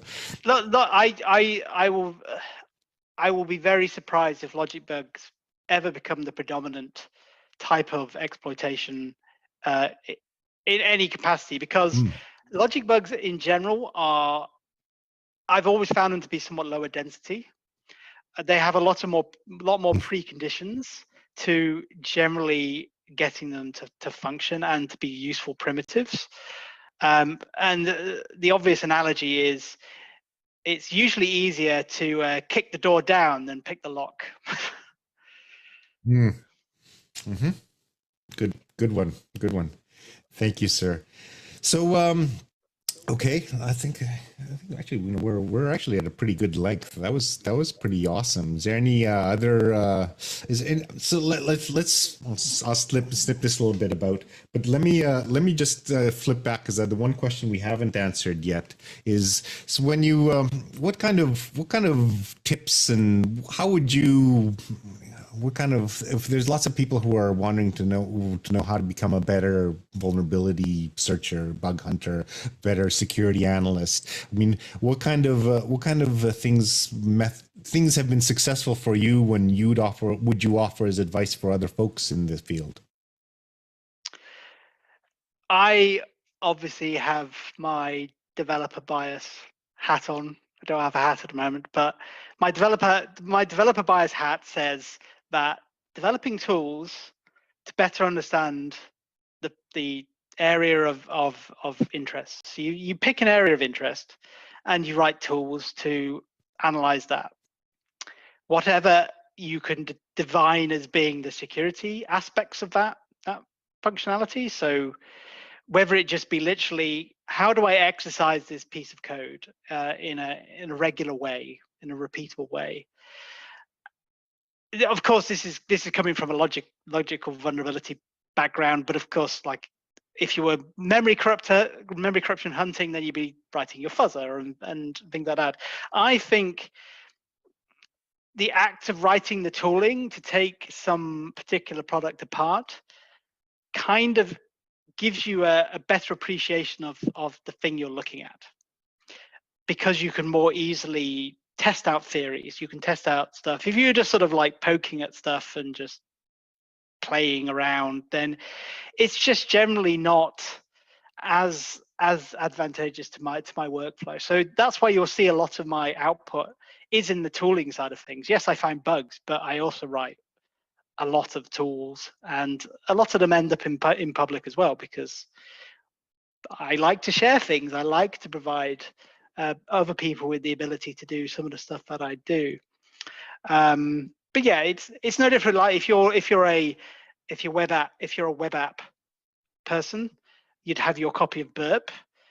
You could do it with curl or netcat if you really wanted to, but you would not be anywhere near as masochist, because you need to eliminate the drudgery, get past the sort of mechanical aspects of that security research. So that's sort of like the actual finding of bugsy bit. I suppose the other aspect of the question is how do I pick my targets? How do I pick what to look at?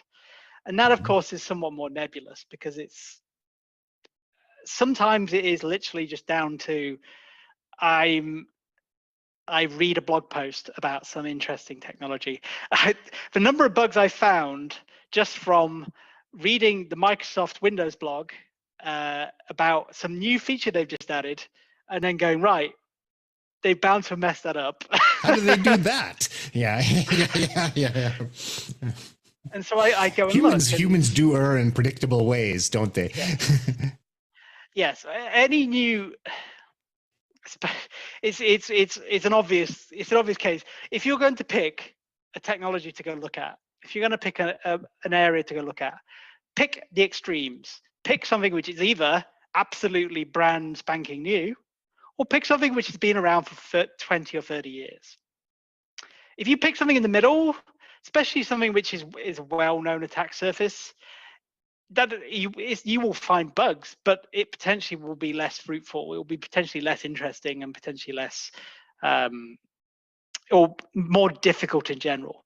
But if you pick the latest stuff, with the difficulties of developing new products for any company of any size, including someone like Microsoft, actually those new products, there's a good chance that even now with SDL, etc., there's probably bugs in that new product.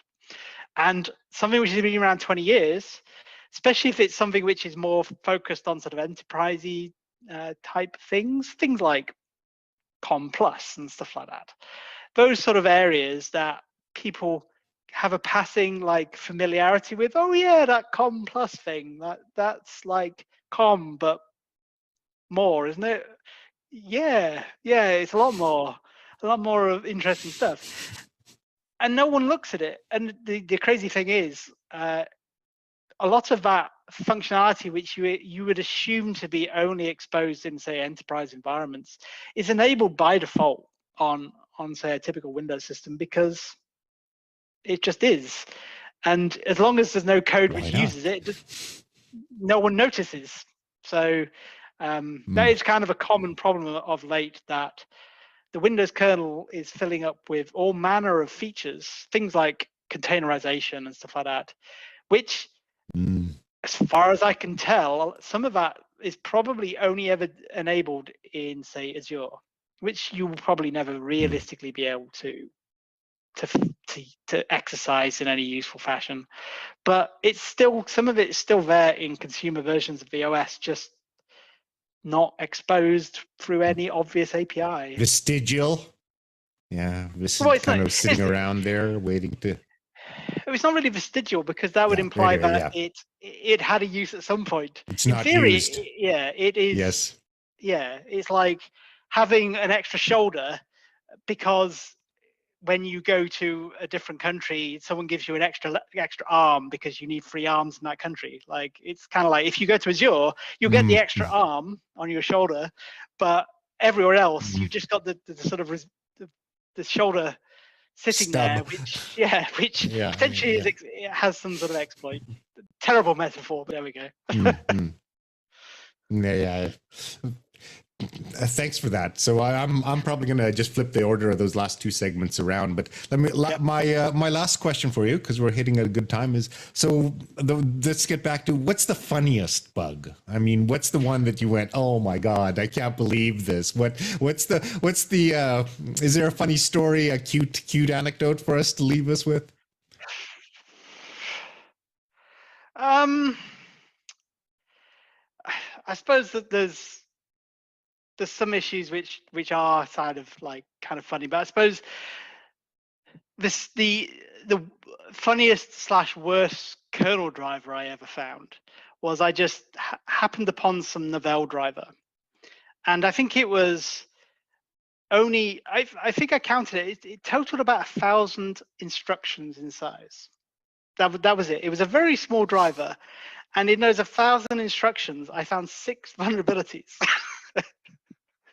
I think it is almost certainly the most bug-dense driver I have ever encountered. It was fantastic, and it's like you look at it and go, how does this even ship? What part of this could it's ever special in its own way. But yeah, in the end, it's one of these ones that they go, you know what, we're just going to delete it. We just can't be bothered to fix it. It's just not worth our time. Put a bullet in it. Yeah. Okay. Yeah. Well, thanks so much for your time, James. That was awesome. I'll slice those up, and I'll probably send those out to you in the next couple of days, and I'll keep you posted on when we actually stream that out. So that was great. That was no problem. Thank you. That was pithy and wonderful. Thank you for your time.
Hello, everyone, and welcome back. I am Dustin Childs, Senior Communications Manager here at the Zero Day Initiative, and we welcome you back to Pwn2Own Austin 2021. We're having such an exciting day. I'm all verklempt. That's exactly where we're at. I just can't get over it. Have some confirmations. I just tweeted out one, that Samsung Galaxy S21 exploit that we saw. Really nice work. It just happened to be a bug collision. So it turned out the vendor was aware of one of the bugs used, and it just hasn't rolled out a patch yet. But they still earned $25,000 and 2.5 points towards Master of Pwn. So nicely done to that team from Star Labs. What we have next is one of the highlights, I think, of the competition to me. And I'm so glad you decided to join me, because this is going to be a lot of fun, or so I think. We'll see how it goes. What we have next is the Synacktiv team, and they return targeting the Sonos One Speaker in the home automation category. This is worth $60,000 and 6 points towards Master of Pwn. So it's definitely a big one. And you see the Synacktiv folks there with their icons and everything else. I believe I'm tossing this over to Michael here in Austin, who is going to run our exploit. So Michael, why don't you take us through what we got, and let's see what we can see. All right, thank you, Dustin. David, can you tell us what we're going to be expecting from this exploit? Yes, we expect a shell root, and in case of success, we should have a beautiful song. Okay, awesome. All right, Kevin, can you start the timer in 3, 2, 1. Everything look good here, David? Yeah. Okay, here we go. Oh. Okay, can you mute the stream, Kevin?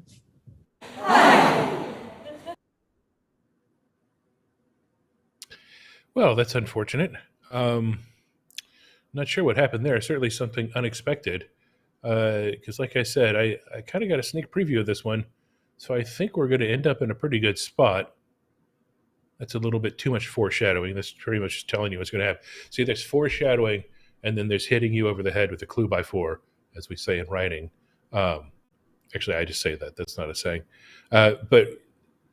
So I think they're going to straighten this one out, because I know we've got some good stuff here.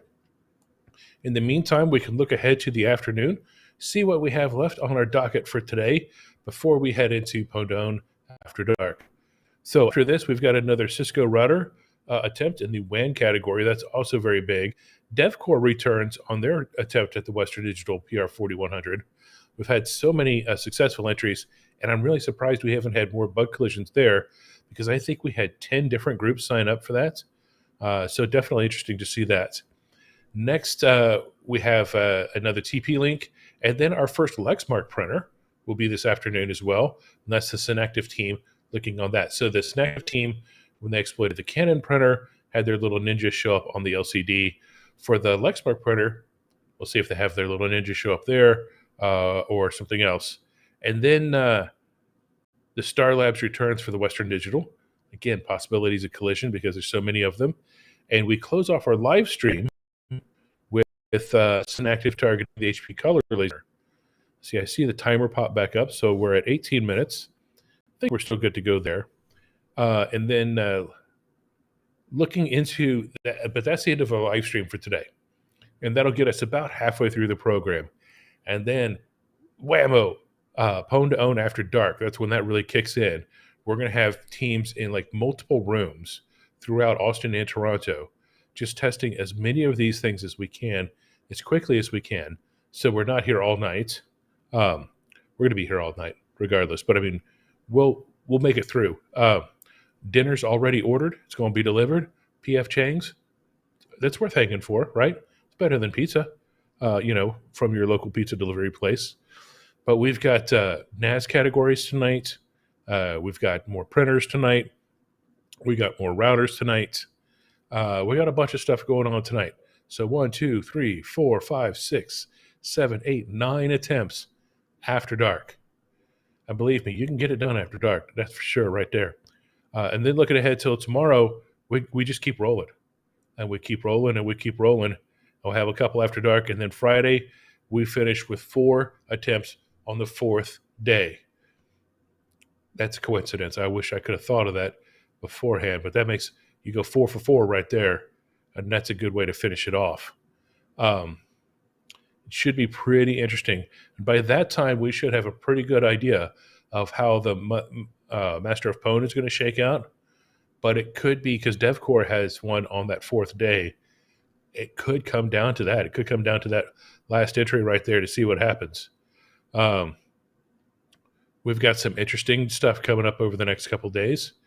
And, now I'm kind of a little worried because I was told that this demo was going to be like something really special. I'm afraid I might have oversold it to you.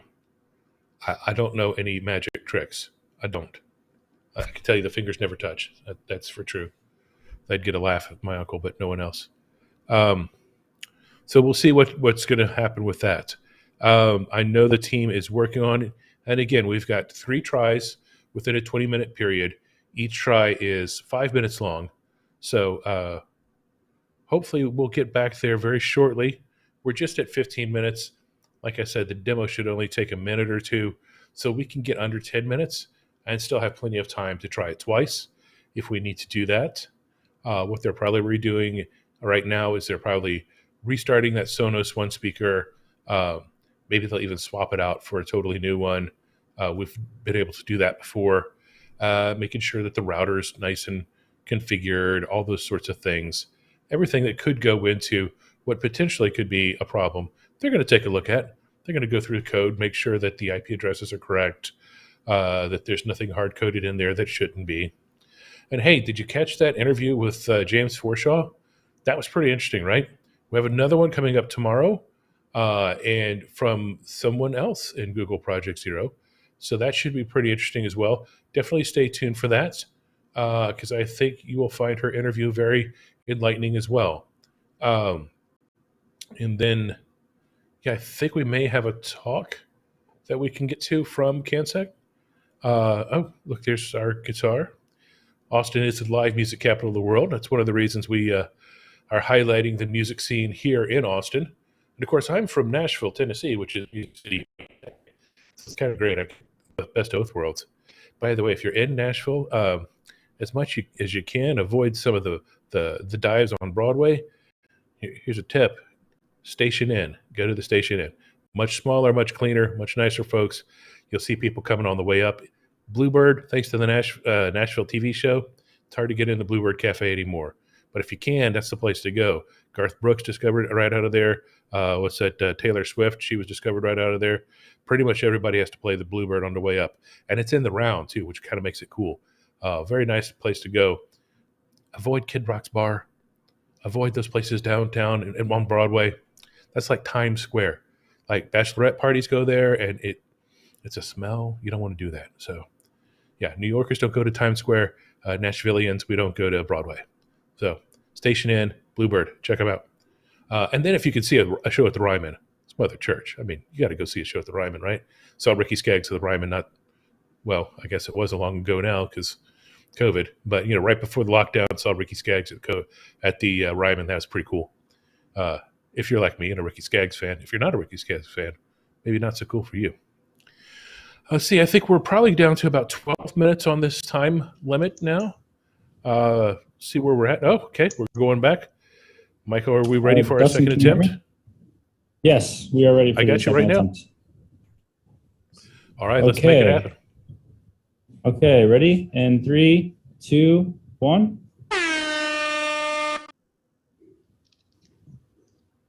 Yeah.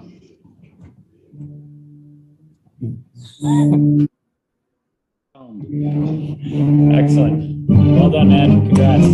Hearing something. What, it cut? It cut? Oh, no. Well, it looks like we had... Oh, there we go.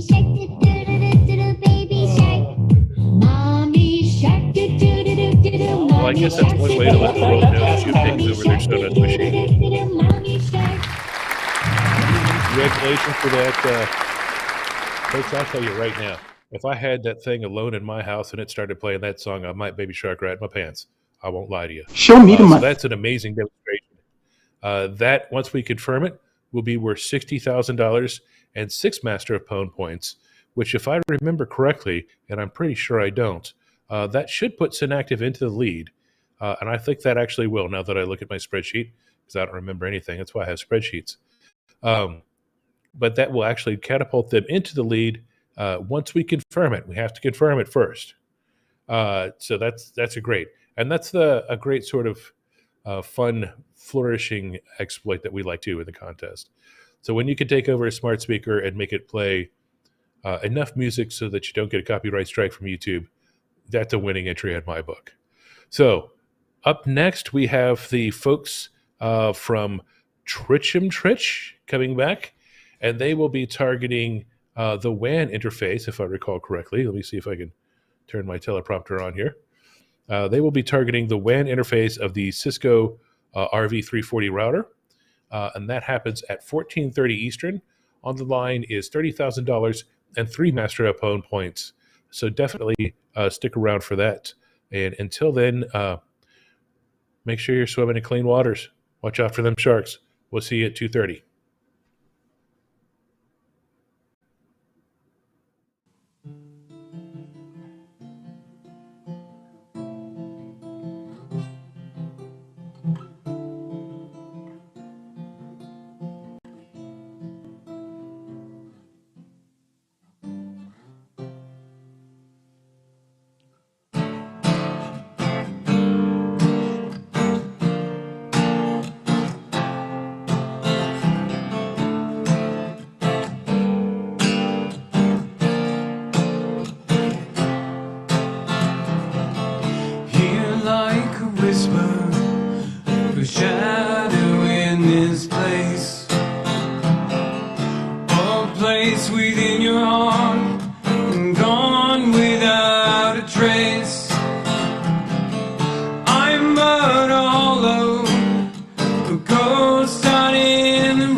By zero, don't recall. What am I really proving while that life on my face? Someone barely remembered and then gone without a trace. Gone without a trace. No need to look around for me. I'm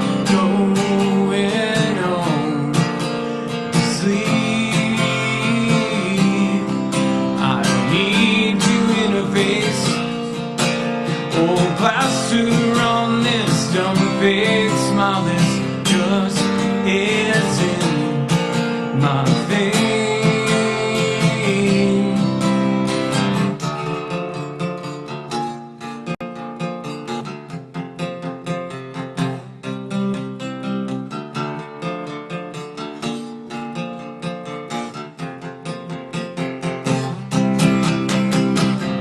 In a crowd of people, flower on the wall, blurring hours and minutes, questioning why I'm here at all. What am I really doing? Stepping out into the race. Someone barely remembered and then gone without a trace. Gone without a trace. No need to look around for me. I'm going home to sleep. I need to interface. Oh, plaster on this dumb fake smile. This just isn't my thing.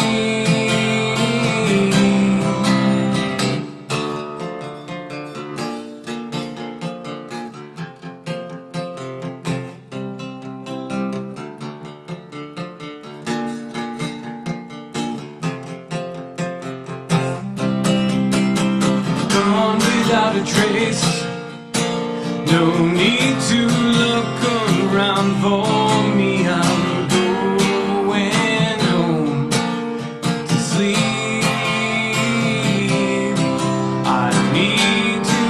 face. Oh, plaster on this dumb fake smile that just isn't my thing. Gone without a trace. No need to look around for me. I'm going home to sleep. I don't need to interface or plaster on this dumb fake smile. This just isn't my thing.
Okay.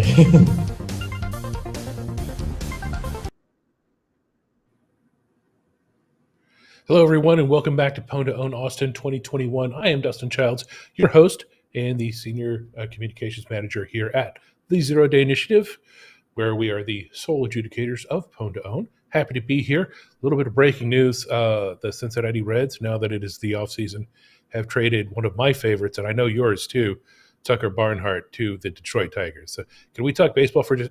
No, we can't. No, sorry. No baseball. Back to Pwn2Own. Hey, coming up next, we've got a really great attempt here. This is another one in the router category. And this is a second or third attempt from Trich, I believe is how you say the name.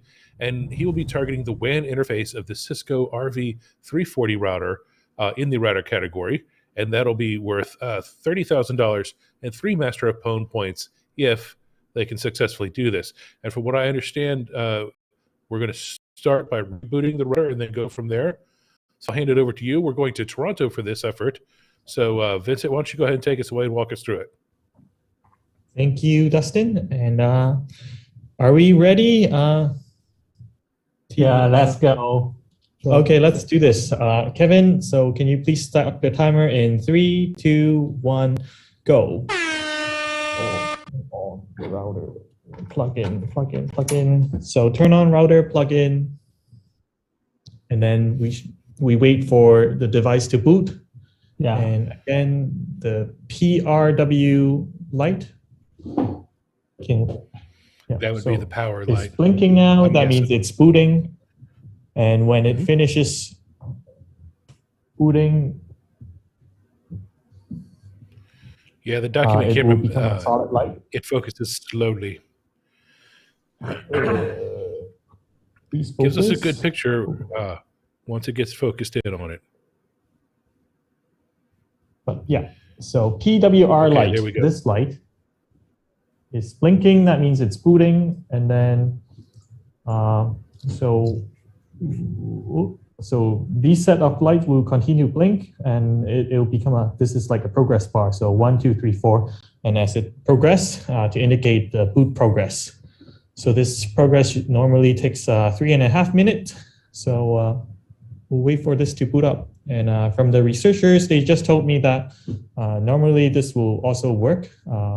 It doesn't without not from a straight boot up process, but it's just easier to have a defined state to run this attempt.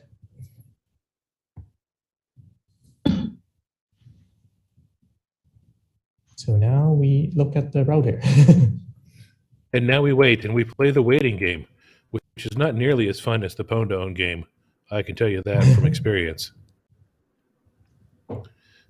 So Vincent, this router looks a lot more complicated than the router that I see at my dad's place. My dad is now 72 and not the most technologically advanced. So this seems more like something you'd see like in a small business or a very high-end office, home office, I should say. Is that correct, or am I misjudging that? Yes. I think, yeah, this targets small business route. It is part of the small business lines. But like, there is nothing stopping a home user from using this router for their home network. And I believe there is a wireless. I see a label there that says DMZ. And I know my father does not know what a DMZ is outside of a flashback from, something he was never involved in. So that makes me think that we've got something a little bit more complex here than your off-the-shelf thing from Wally World, or we got some activities. Okay, I got some more activities from the exploit. Well, we're up to 3 blinky lights. Waiting for our reverse shell, but it is definitely doing something now. All right. Well, we're past 3 minutes, so you said 3.5. So that's about right on schedule, or schedule, as some would say. More signal. Now we're up to 4 blinky lights. But it's still booting. That's okay. There's an orange light flashing too.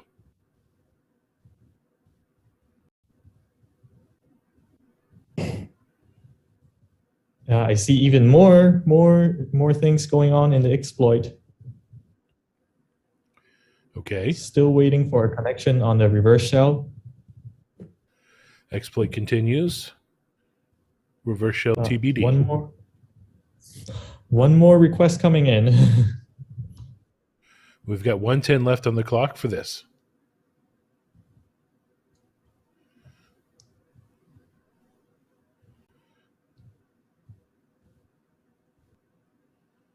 More activities, more activities.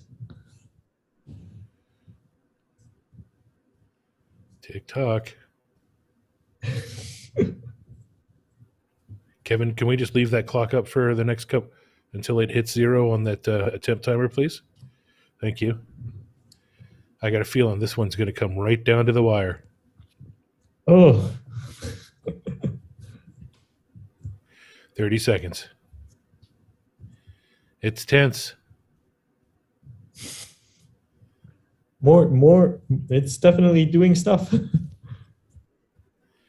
Okay, we know it's still running. We're at 15 seconds, man.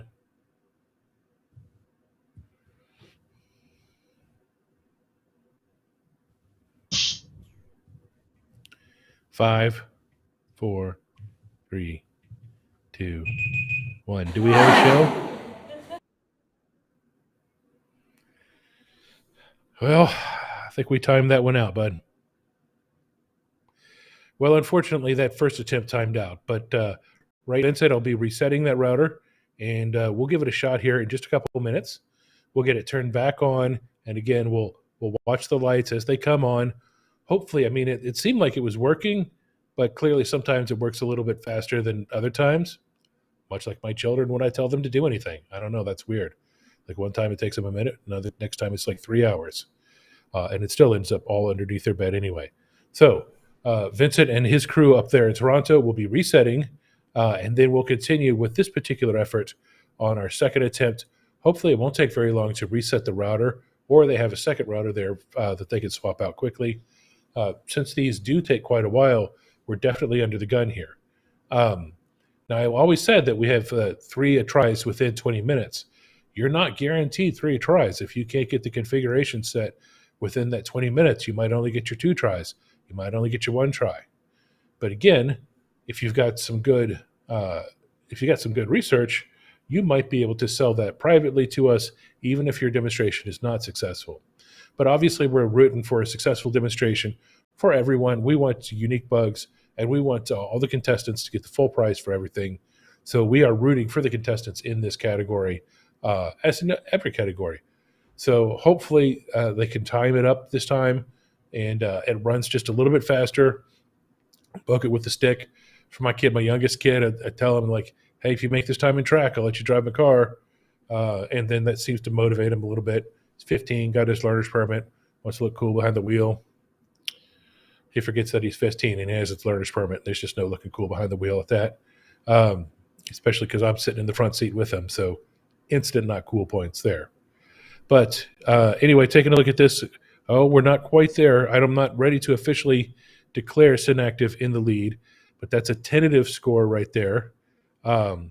If we are able to confirm the Synacktiv Sonos, which is the Synacktiv Sonos display, that was pretty cute. When they got the code execution on the Sonos speaker, they told it to play Baby Shark, which it did, and that was pretty cute because all of a sudden I heard this in the office the other day when they demonstrated it, and it was great just sitting there and tippity tapping away on the keyboard like you do, and then just Baby Shark starts playing out of nowhere. That's okay. I thought I'd send a different message. So what's fun is being on camera here for the last couple of days, I'm starting to get like on camera spam. Like, hey, you look like somebody who's on camera. We should talk to you about our production agency. Like, clearly you don't know that I have a production agency. It's called Kevin, and he's awesome. So I don't need another one. As he takes me off camera. Dude, I'm trying to like pump you up here. It's okay. But again, we have our Master of Pwn jacket. Boy. Let me get this jacket. Let's get back on the one shot here so I can show the jacket. That's right. Master of Pwn. And see, if this were really the 80s, you'd have like this entire back patch here. There'd be some skeletons on it too. Possibly, you know, a lot of girls will write down Sharpies and stuff for you. Maybe get a phone number here. I mean, not me, but maybe you. The Austin mixtape. Nice patch there. That's pretty cool. See, kids, there used to be these things called cassettes, and they were like thumb drives, except they had two sides. We got our nice bug patch right here going on. That's pretty cool. Austin is also very famous for its bat cave. No, not Bruce Wayne, but the actual bats. And of course, the Master of Pwn sticker right there. Heard a good joke yesterday. It's like, what do you call Batman when he's beat up? Bruised Wayne. I'm a father. I like it. That's a good dad joke. That's good and punny. Let's see. Vincent, how are we doing? Are we getting ready to head back that way? I'm about to start telling random dad jokes otherwise, because that's where we're at now. Okay. You've asked for it. A machine learning algorithm walks into a bar. Bartender says, what do you have? Machine learning algorithm says, what's everyone else having?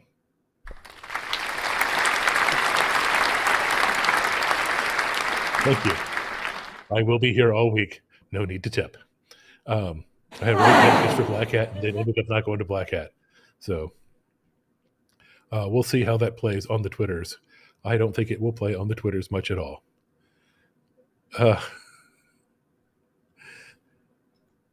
Okay, let's see. I think we're getting close to being, where are we at on the time overall, Kevin? We must be about down to, okay, we're under 10 minutes. So I think running this twice now is not an option. So it looks like we have one more chance to run this once we get everything reset. And I'm already getting negative comments about my sense of humor, to which I say, get your own. I mean, mine's taken. So let's see what else we've got going on. Looking ahead for the rest of this afternoon. And we're ready to... Okay, here we go again. Second attempt in 3, 2, 1, go. Run script. So we have a different router this time around.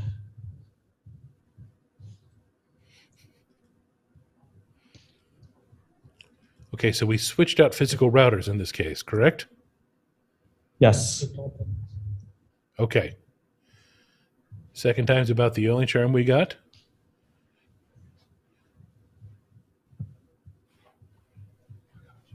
Oh, we're having a guest come join us now? That's how bad the jokes have gotten. It's bad, so bad. It's like, okay, we have to go in here and keep an eye on Dustin to make sure we don't get lost anymore. So, Vincent, now which one are we looking at? Are we looking at the top one or the bottom one here? We're looking at the top one, so let me get rid of it. Okay, we're looking at the top one. Because right now I'm not seeing any lights on that one at all. Have we powered that one on yet? On. Let me... I think I made a mistake on this one. Yeah, I don't think I turned it on. I don't think I turned it on. Yeah. Yeah, okay. So let's do this again. And because it was my fault, that was that's a configuration error. So let's restart the timer. Okay, let's restart the timer. Okay, so, here we go. Okay, I will reset. Okay, let's start. And then, second attempt again. And 3, 2, 1, go. Okay. Blinking. Now okay, we're finally seeing it's some lights. blinking.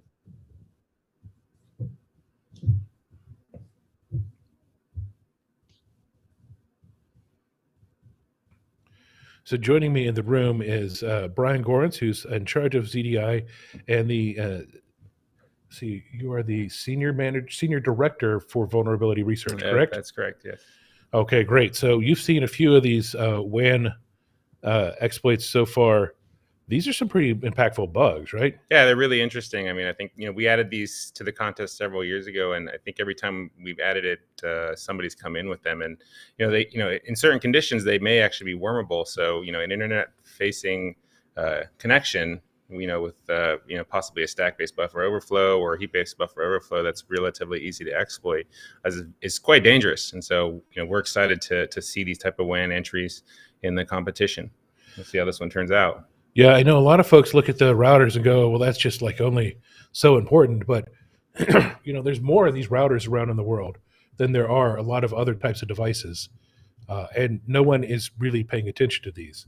I mean, when's the last time like you've really looked at your router closely to either upgrade it or to update the firmware?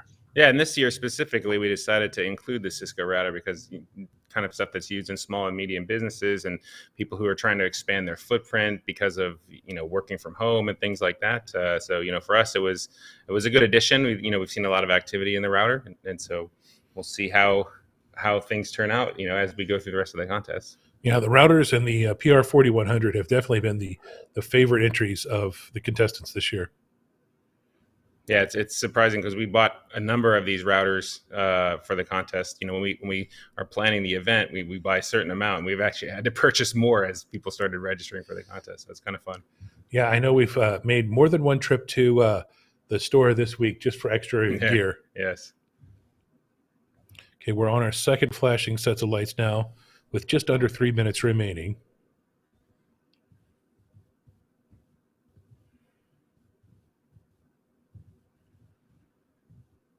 Vincent, how's everything looking from your end? No, not much activities. I think from the last attempt that we tried, we don't see any activities until we see the third light start blinking. So we need to wait at least until the third light comes on. And I see something. We'll wait for that third light. Okay, well, the third light just started flashing there. And so more activities. That's well timed. And we're just at 3 minutes of the show. Oh yeah. Okay, looks like we got a show. Finally. Finally. We got a boost. Oh, okay. Even the router was tired of it. That was very true. Like, forget this. I'm going to buy myself. So we are ready to show. Give me 2 seconds. So congratulations.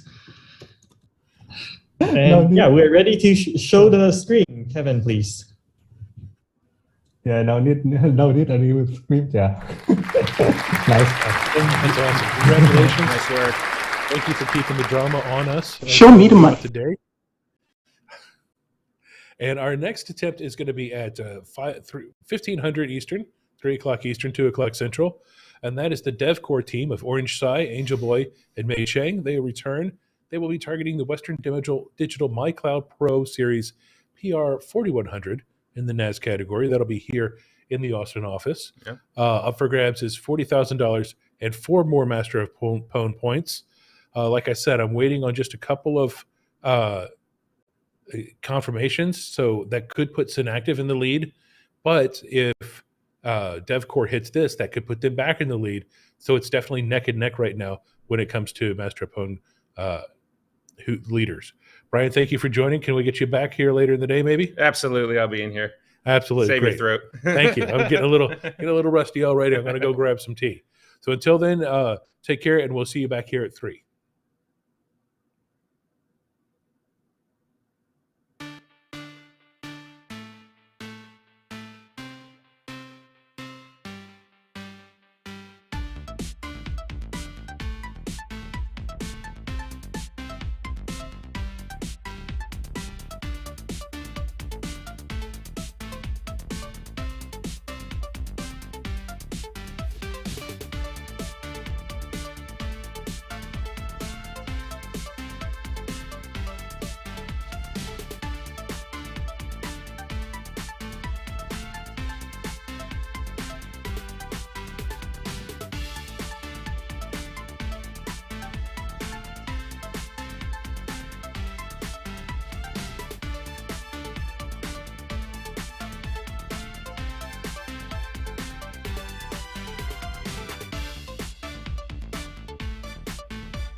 Hello, everyone, and welcome back to Pwn2Own Austin 2021. I am Dustin Childs. With me again is Brian Gorence. And hey, we've got some late-breaking news. We can confirm now that the Synacktiv team won an event on Sonos. They used a unique bug chain consisting of a stack-based buffer overflow, so that earns them $60,000 and 6 more points towards Master of Pwn. That catapults them into the lead at 12 right now, but just behind them at 2 is the DevCore team. So who do we have next? DevCore. The DevCore team, that's right. And up next, they are be targeting the Western Digital MyCloud Pro Series PR4100 in the NAS category. And on the line there is $40,000 and 4 Master of Pwn points. So if this is a unique bug chain that they use, they will go from 10 points to 14 points and get right ahead of Synacktiv again. So it's neck and neck. This is what I love. Back and forth. It's getting drama filled over here. It's getting drama filled, and we're only on day 2 out of 4, so we got lots to go, including about 9 entries for Pwn2Own After Dark tonight. So this one, we are staying here in Austin, and looking outside, it looks a little less gloomy than it did earlier. Getting better. Yeah, the rain So stopped. that's nice. The rain has stopped. Handing it up to Matt in our attempts room. So Matt, why don't you go ahead and take over from here, and we will see what DevCore has for us. Thank you, Dustin. So team, what can we expect out of this this demonstration? We will have a loose show back. Perfect. So are you guys ready? Yes, ready. All right. Kevin, can you start the timer for us, please? All right, gentlemen, best of luck.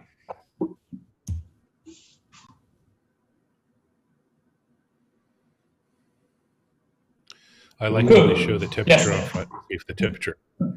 Oh, there's a fist bump. There's a fist bump. Well done. Well done. I'm assuming some Hey, smiles Kevin, underneath those can you, masks. share our screen, please? Clapping is always a good sign. Clapping is always a good sign. And sharing the screen, UID equals 0. That's there we go. So congratulations on that Fantastic. successful demonstration. Congratulations. Thank you. And like I said, now what they're going to do is they're going to go Show me the to money. a separate Zoom call where they will get together with our engineers and go through the details of that. If we find that it is a unique bug chain, like I said, $40,000, 4 more points towards Master of Pwn. That's getting tight. Mm-hmm. Do we have any thoughts, any predictions at this point? I don't know. We'll see what happens. I mean, we'll have to dig through the white paper to see what the details are, go over the vulnerabilities. And then I think ultimately it comes down to, what Western Digital has to say as it relates to the disclosure. That's the best. One of the interesting parts about Pwn2Own is not only does it have to be a 0-day in our database, but also a 0-day in Western Digital's database. So it's one of the few contests in the world that actually has that level of vendor participation. And so we're happy to have Western Digital with us here to help deduplicate the vulnerabilities that are coming in. Yeah, I know it's not always a favorite of the contestants, but I think it's a better competition overall. Yes. When we work together. So that's great. Our next attempt is going to be at 15:30 Eastern. That's 14:30 Central. That's 2:30 for us civilians in Central Time. And that will be the Star Labs team where they target the LAN interface of the TP-Link AC1750 smart Wi-Fi router. We'll be going back up to Toronto for that, and hopefully they've recovered from their last attempt. This one will be worth $5,000 and 1 point towards Master of Pwn. So until then, we've got some random music for you and some random bumpers. So please enjoy, and we'll see you back here at 15:30 Eastern. Until then.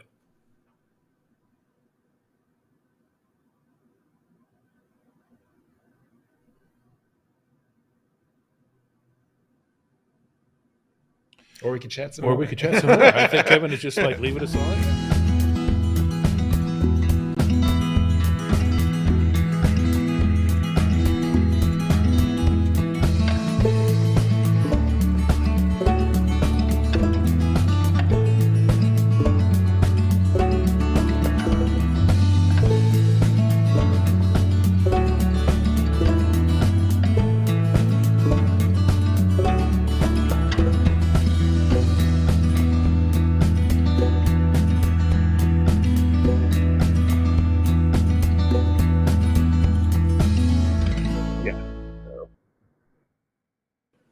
Maybe I'll bring my computer in.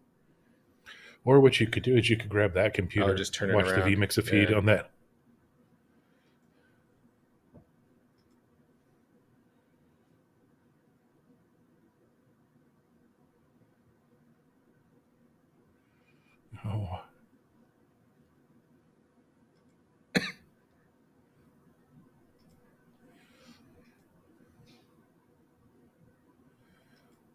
Yeah, I'll check with Neil to see if you've played everything.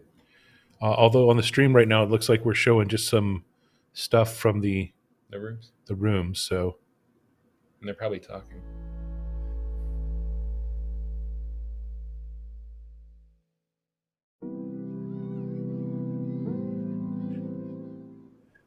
We're live again, and we're back live.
Hey, folks, welcome back. I am Dustin Childs, your Zero Day Initiative comms manager, and I'm here in the afternoon of Pwn2Own Austin 2021, day 2. Things are rocking and rolling. The drama is ratcheting up.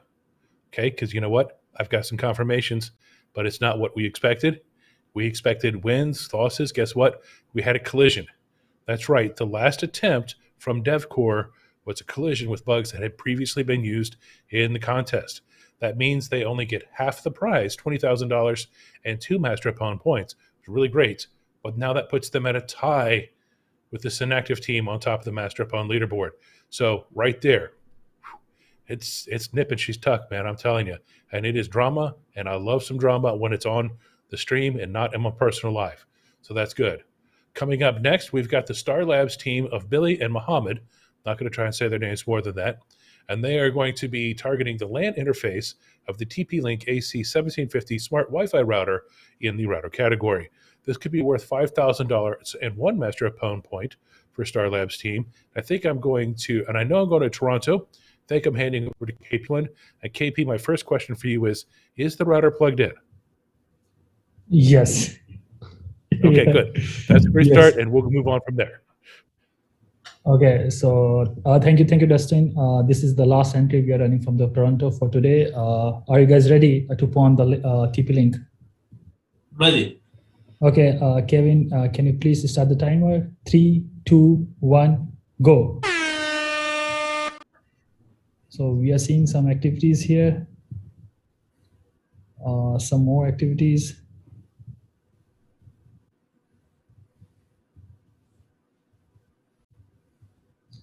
It's doing its thing. More stuff on the screen. Do we have any estimated time frames on this one? Should take 30 more seconds, I believe. It should be quick. So not 3.5 minutes on this one. Yes. No. We have the shell. Yes, we have the shell. There's, okay. Guys. There's some activity. There we go. Let's see. Just confirm Yes. that shell. Hopefully we can get that screen turned around for us. Yes, screen is good to show. Kevin, please show the screen. Yes. UID. There we go. UID is 0 equals root. And as a reminder, we end up as root. We don't start as root. So that is a successful demonstration. Show me the money. Congratulations, folks. So congratulations to Billy and Mohammed from the Star Labs team. Again, that was potentially worth $5,000 and 1 more point towards Master of Pwn. I'll keep you up to date as far as the overall standings of Master of Pwn, because that is getting very, very tight. And, you know, guess who's up next, though? It's the Synacktiv group. So they've got a chance to, again, take a full lead. They are targeting the Lexmark MC3224 printer, which is worth $20,000 and 2 Master of Pwn points. So right now they are tied for the lead. They could take the lead again if they successfully compromise the Lexmark. And then I think the Star Labs team comes back next. They're making a late charge here, and Synacktiv wraps up our broadcast day with the HP ColorJet laser printer. And then we'll go into Pwn2Own After Dark. If you remember, we have 9 total entries to do after we end the live stream for the broadcast. So a lot of things can happen. Pay close attention to Twitter at the ZDI. Follow us on our blog, zerodayinitiative.com/blog. I'll be updating throughout the evening, however long it takes, into the wee hours of the morning. Just me and like an entire team of people who are doing all the actual work. I'm just tweeting. So a lot of folks working late into the night, and we're going to get a lot of great work done. So stick around. Like I said, our next attempt is going to be at 1600 Eastern, 1500 Central, and that is going to be the Synacktiv team on that Lexmark printer. If I said that correctly, I did. Hey, look at that. So 1600 for the Synacktiv team, Lexmark printer. We'll see you back then.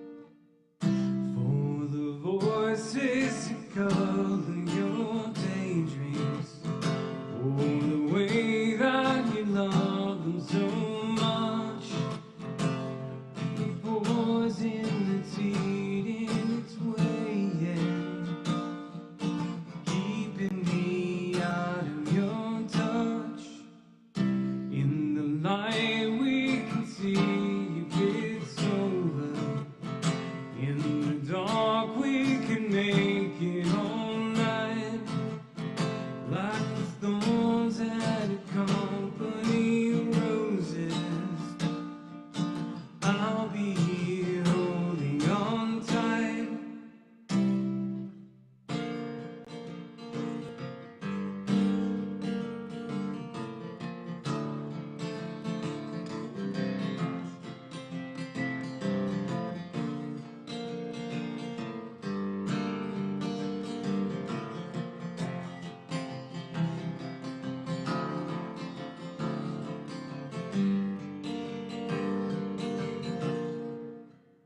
For the cold creeping in from the inside, mistaking your heart for your mind, peddling gifts of forgiveness doesn't redeem all the spite. Some things don't last for forever, especially if you don't try. Ivy blocks out all the window, digging its way deep inside.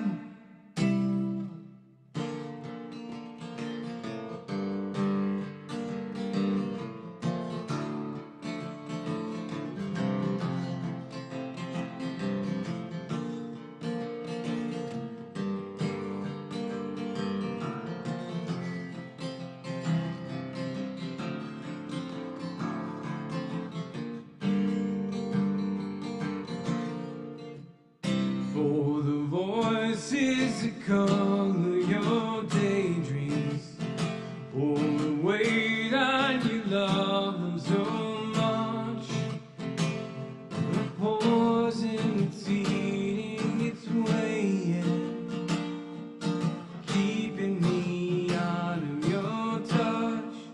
For the voices that color your daydreams, for the way that you love them so much.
Hello, everyone, and welcome back to Pwn2Own.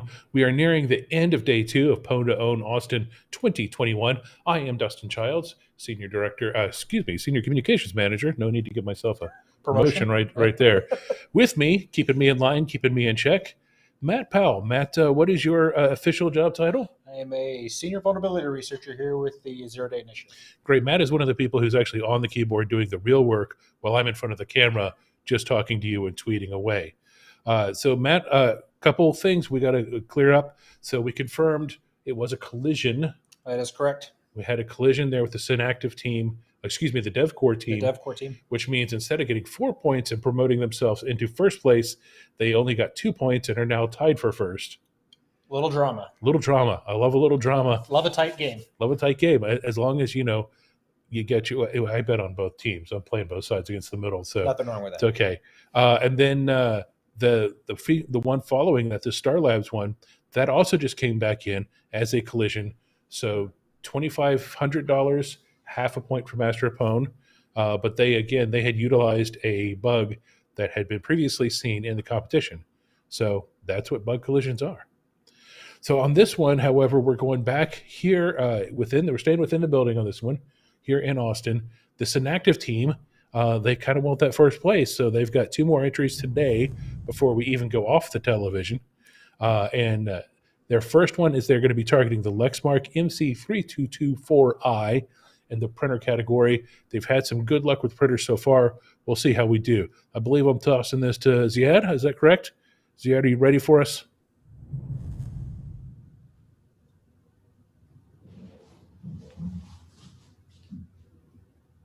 Ziad is there. Michael DuPont is there.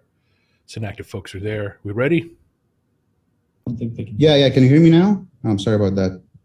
Yeah, we got you now. Okay. We're expecting 2 to 3 minutes for the exploit to complete. Okay. Okay. So Kevin, would you please start the timer? Okay. Okay, Matt. So 2 to 3 minutes. You've been on the keyboard. What are your thought processes going guys? on? That's the right command, right? It's an intense time. It's the longest 3 minutes of your life. Yeah. So, and you were on the keyboard this morning when we had 2 failures before a third succeed. Describe that. What was going through your mind first thing in the morning when you're dealing with failures? So first thing in the morning, like these guys come in and trying to get them $40,000, and had a couple of issues. Had to stop a few times, take a look at some things, but ultimately the guys are able to pull together and pull out a win. So, but yeah, it's intense. The closer that clock gets to 0, the more intense it gets. So it's exhilarating. It's also nerve-wracking. Definitely, especially first thing in the morning. We are 1 minute into this attempt now. I see the camera over the screen. I'm not seeing the screen from the camera, though. We're going to show that at the end. Oh, okay. We can't see it now. It's too special. Oh. See, you people on the keyboard, you get to see all the special screens.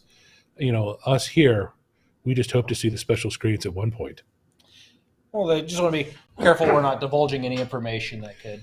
You and your logic. Yeah. Responsible disclosure. Yes. And coordinated disclosure. Beyond responsible now. Yeah. You didn't get the memo? No, I didn't get that memo. I've been busy. We got a TPS report cover sheet now that you need to put on. I'll take a look at that. Okay. So we're getting close to 2 minutes. Gentlemen, I assume everything is rolling okay on that side? Yep, we're just waiting on it. Should be over soon. Waiting. I know the Synacktiv folks would love to see that screen flip over. See, their first printer one, they had their little ninja guy pop up on the LCD. We'll see what happens in this case.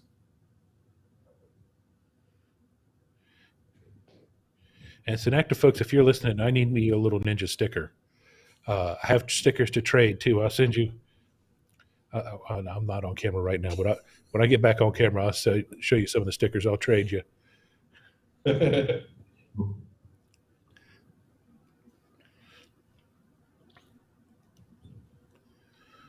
It's working. Yeah. Oh, hear noises. Yes. You hear some noise. Okay. Look at that. Please show the overhead camera and my desktop. So, yep, there's a little Synacktiv Ninja. And you also have a root And shell. there's a root shell on my screen as well. Beautiful. Yep, And a root that's it. shell. You know what? I don't know which one is that. Probably the root shell. Root shell. Yeah, the root Show shell. me the mic. So congratulations, great job, guys. That's potential of $20,000 and 2 points towards Master of Pwn, which would put them back in the lead. By the way, I don't know if you can see it. A little scarab sticker right here. I will trade this for a little ninja sticker, folks. So I have more of these too. So if you want some stickers, you let me know. We'll work out a trade. And that's not even talking about the coins. So I think that one's probably going to end up being unique because that's our first Lexmark of the contest, isn't it? Here's to hoping, yeah, I believe so. Yeah, so hoping I'd be stunned if that does end up in a collision. But we have 2 more entries today that are going to be on film, as it were. See, that ages myself right there when I have a camera and I'm talking about film. Film. Yeah, so we don't do film anymore. That's all the bits and the bytes these days and the digitals. But next up at 1600 Eastern, this guy goes back on the keyboard as the Star Labs team returns, and they will be targeting the Western Digital MyCloud Pro Series PR4100, $40,000 and 4 Master of Pwn points. And then the Synacktiv team returns one more time for the HP Color LaserJet printer and another $20,000 and 2 Master of Pwn points there. So definitely look forward to that. I think the Synacktiv team is really working hard to get that Master of Pwn title, and I think they might take a day 2 lead. Speaking of leads and speaking of overall titles and everything else, let me pull up my fancy spreadsheet here. For the contest, not including what you just saw, for everything that's just confirmed, day 2, we have awarded $282,500, which is amazing, and it puts our contest total at $645,000. And we're only halfway down to the day 2. So definitely stick around. Again, follow us on Twitter at the ZDI, and you can follow us as I'm updating the blog with live reaction. If you missed the wrap video from day 1, it's also on the blog, zerodayinitiative.com/blog. You can find it all there. And until our next event at 4 o'clock Eastern, take care, and I'll see you. Oh, excuse me, our next event at 5 o'clock Eastern. Yes, 1700. I'm confusing myself. Too many time zones. Too many time zones. Why do we have to have multiple time zones? Why can't we just have now, later, and then? So later, we'll be back with the next one, except then it'll be now, and then we'll really be confused. Yeah, when will then be now? Then we'll be now, yeah. Soon. I don't wear a watch. That's why I got messed up. So at 1700 Eastern, 1600 Central Time, we will be back. He'll be on the keyboard. I'll be on the mic. And the team from Star Labs will be on the clock. We'll see you then.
Welcome back, everyone. We are nearing the end of day 2, Pwn2Own Austin 2021, at least the end of the live broadcast for day 2. My name is Dustin Childs. I am with the Zero Day Initiative, part of Tread Micro. We are the sole adjudicators of Pwn2Own, and we are thrilled to be here. I can confirm our last one. Our last attempt saw the Synacktiv team targeting the Lexmark printer. I just got word that they used a combination of 3 unique bugs. So that is a full exploit chain. They earned $20,000 and 2 Master of Pwn points. That puts them back in the lead, but only by 2. So a lot of competition left to go, but it's looking like it's shaping up to be a great contest, shaping up to be a really tight battle for whomever claims Master of Pwn, which is going to be really something to be proud of this year, especially because you get the jacket, you get the gold, the platinum record. I don't know if they're going to stick a ninja on that record or not. They got to win it first. So, you got to have the skills to pay the bills. But in any case, our next attempt, we're heading back into Austin. We're heading upstairs now. The Star Labs team's return. I believe High on Darkness is going to be there, and he's targeting the Western Digital MyCloud Pro Series PR4100 in the NAS category. I'll be tossing this over to Matt. Matt is there with Neil, and they are ready to run the program. So, Matt, over to you. Thank you, sir. All right. Are you ready? Yeah, I'm ready. All right. Hey, Kevin, can you start the timer for us, please? All right. Best of luck. Here we go.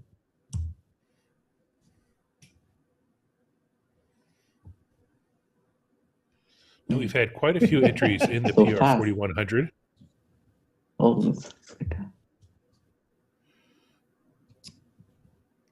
you are looks like this there, my might friend. have a result very soon. Oh. All right. Hey, Kevin, we're ready to share when you got a moment, please. That sounds like a positive result. And that's a UID of 0. That's a successful result. Nice Well done. done. Congratulations. Beautiful. Thank you. All right. And the short demonstration really helps save my Show me the mic. Near the end of day 2, and there's a lot of lemon tea in my future. Honey. Yeah, it's a lot of honey. So that's great. And of course, with all the other attempts, they're now off to the disclosure room where they will go through both within our own databases and within Western Digital's databases. They're going to deconflict to make sure that it is a true 0 day that wins a 0-day competition. If successful, if it shows that it's a unique bug chain, that's $40,000 and 4 more points towards Master of Pwn. Let's see where Star Labs is on Master of Pwn right now, because they're creeping up. Yeah, they've had a couple of successful entries, so they're creeping up a little bit. You could have a dark horse come out of nowhere and really challenge the other larger teams. We are over, I think I just said, $300,000 for today with that latest confirmed from Synacktiv, not counting the 40,000, which we're about to go verify, and not counting the potential 20,000, which is Synacktiv next. That's our next event where they target the HP Color laser jets.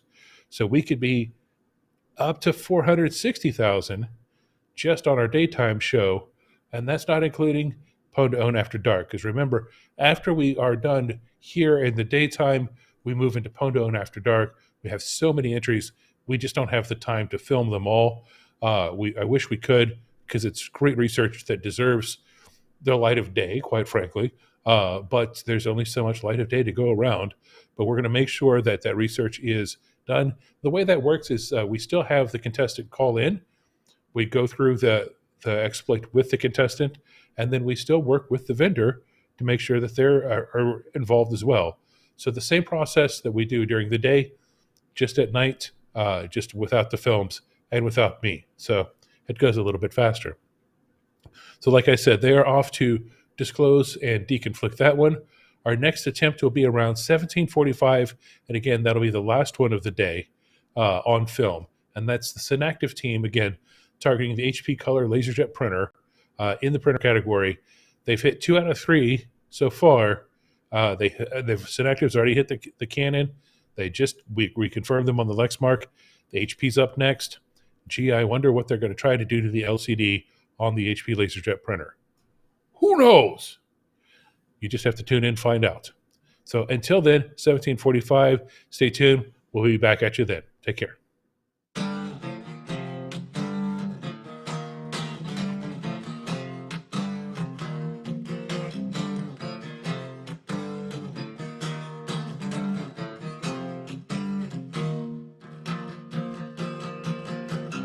Wanna go anywhere with you. It's funny to think that I want to. Look at the time, it's been on my mind. How great it would be without you.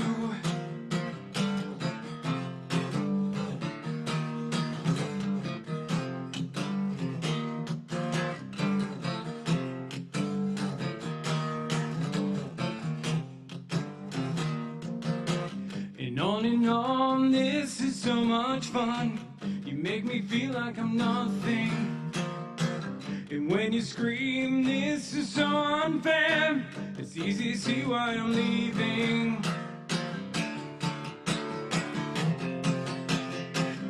Pull another piece away, nurtured in this slow decay.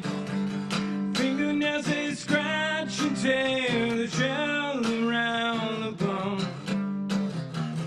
Pull another piece away, nurtured in this slow decay. Fingernails, they scratch and tear the shell around the bone.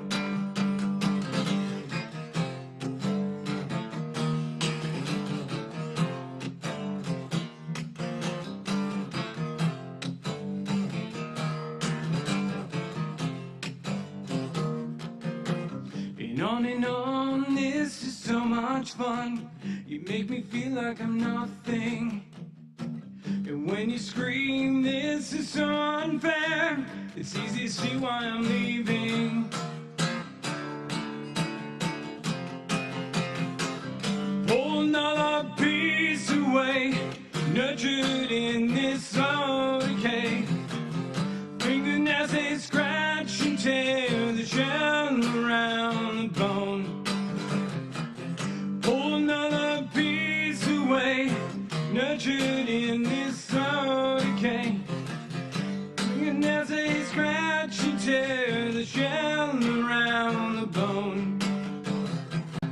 Pull another piece away, nurtured in this slow decay. Fingernails, they scratch and tear the shell around the bone. Pull another piece away, nurtured in this slow decay.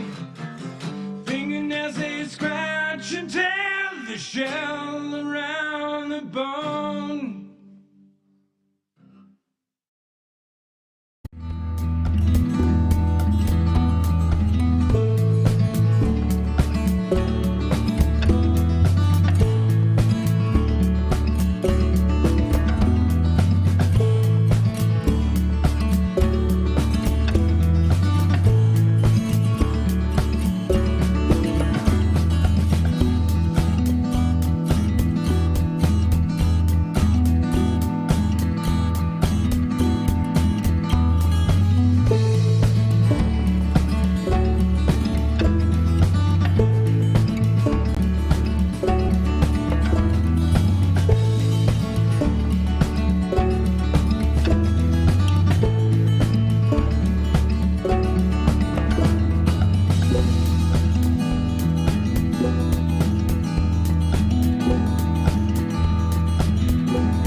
Hello, everyone. Welcome back. My name is Dustin Childs. I am with the Zero Day Initiative, part of Tread Micro.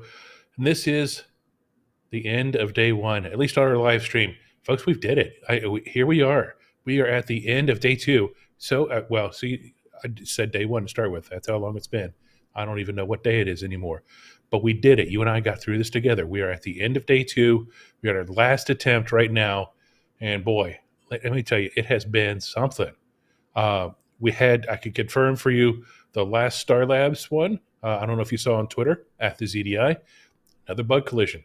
So they do get half, essentially, $20,000 and 2 points for the PR4100 NAS device from Western Digital.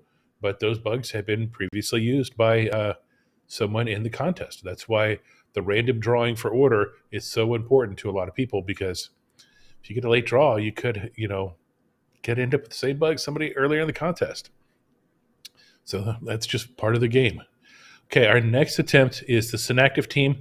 They're currently sitting pretty on top of the Master of Pwn leaderboard with 14 points, but DevCore is snapping at their heels with 12 points. So these next 2 points could be a big deal. They're going after the HP Color LaserJet Pro MFP M283 FDW, not DFW. We're not flying through there, in the printer category. So this should be pretty interesting. They've taken out 2 of the 3 printers already. We had 3 printers. They're going for a full sweep of printers, which would be a first because, hey, this is the first time we've ever had printers. So I believe I'm tossing this to Ziad. I know we're staying in the building here. So Ziad, folks, I know the last 2 times you've put a little ninja up on that LCD screen. Can we expect something similar this time, or are we shaking it up and going something different? Yes, I'm feeling. Yeah, they're expecting the same thing. Same thing. Okay, hey, if it ain't so broke, don't fix it. Kevin, will you please start the timer?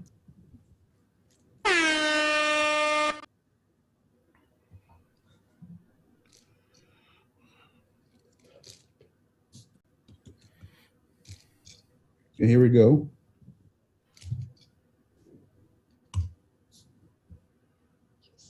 Oh, damn. Oof.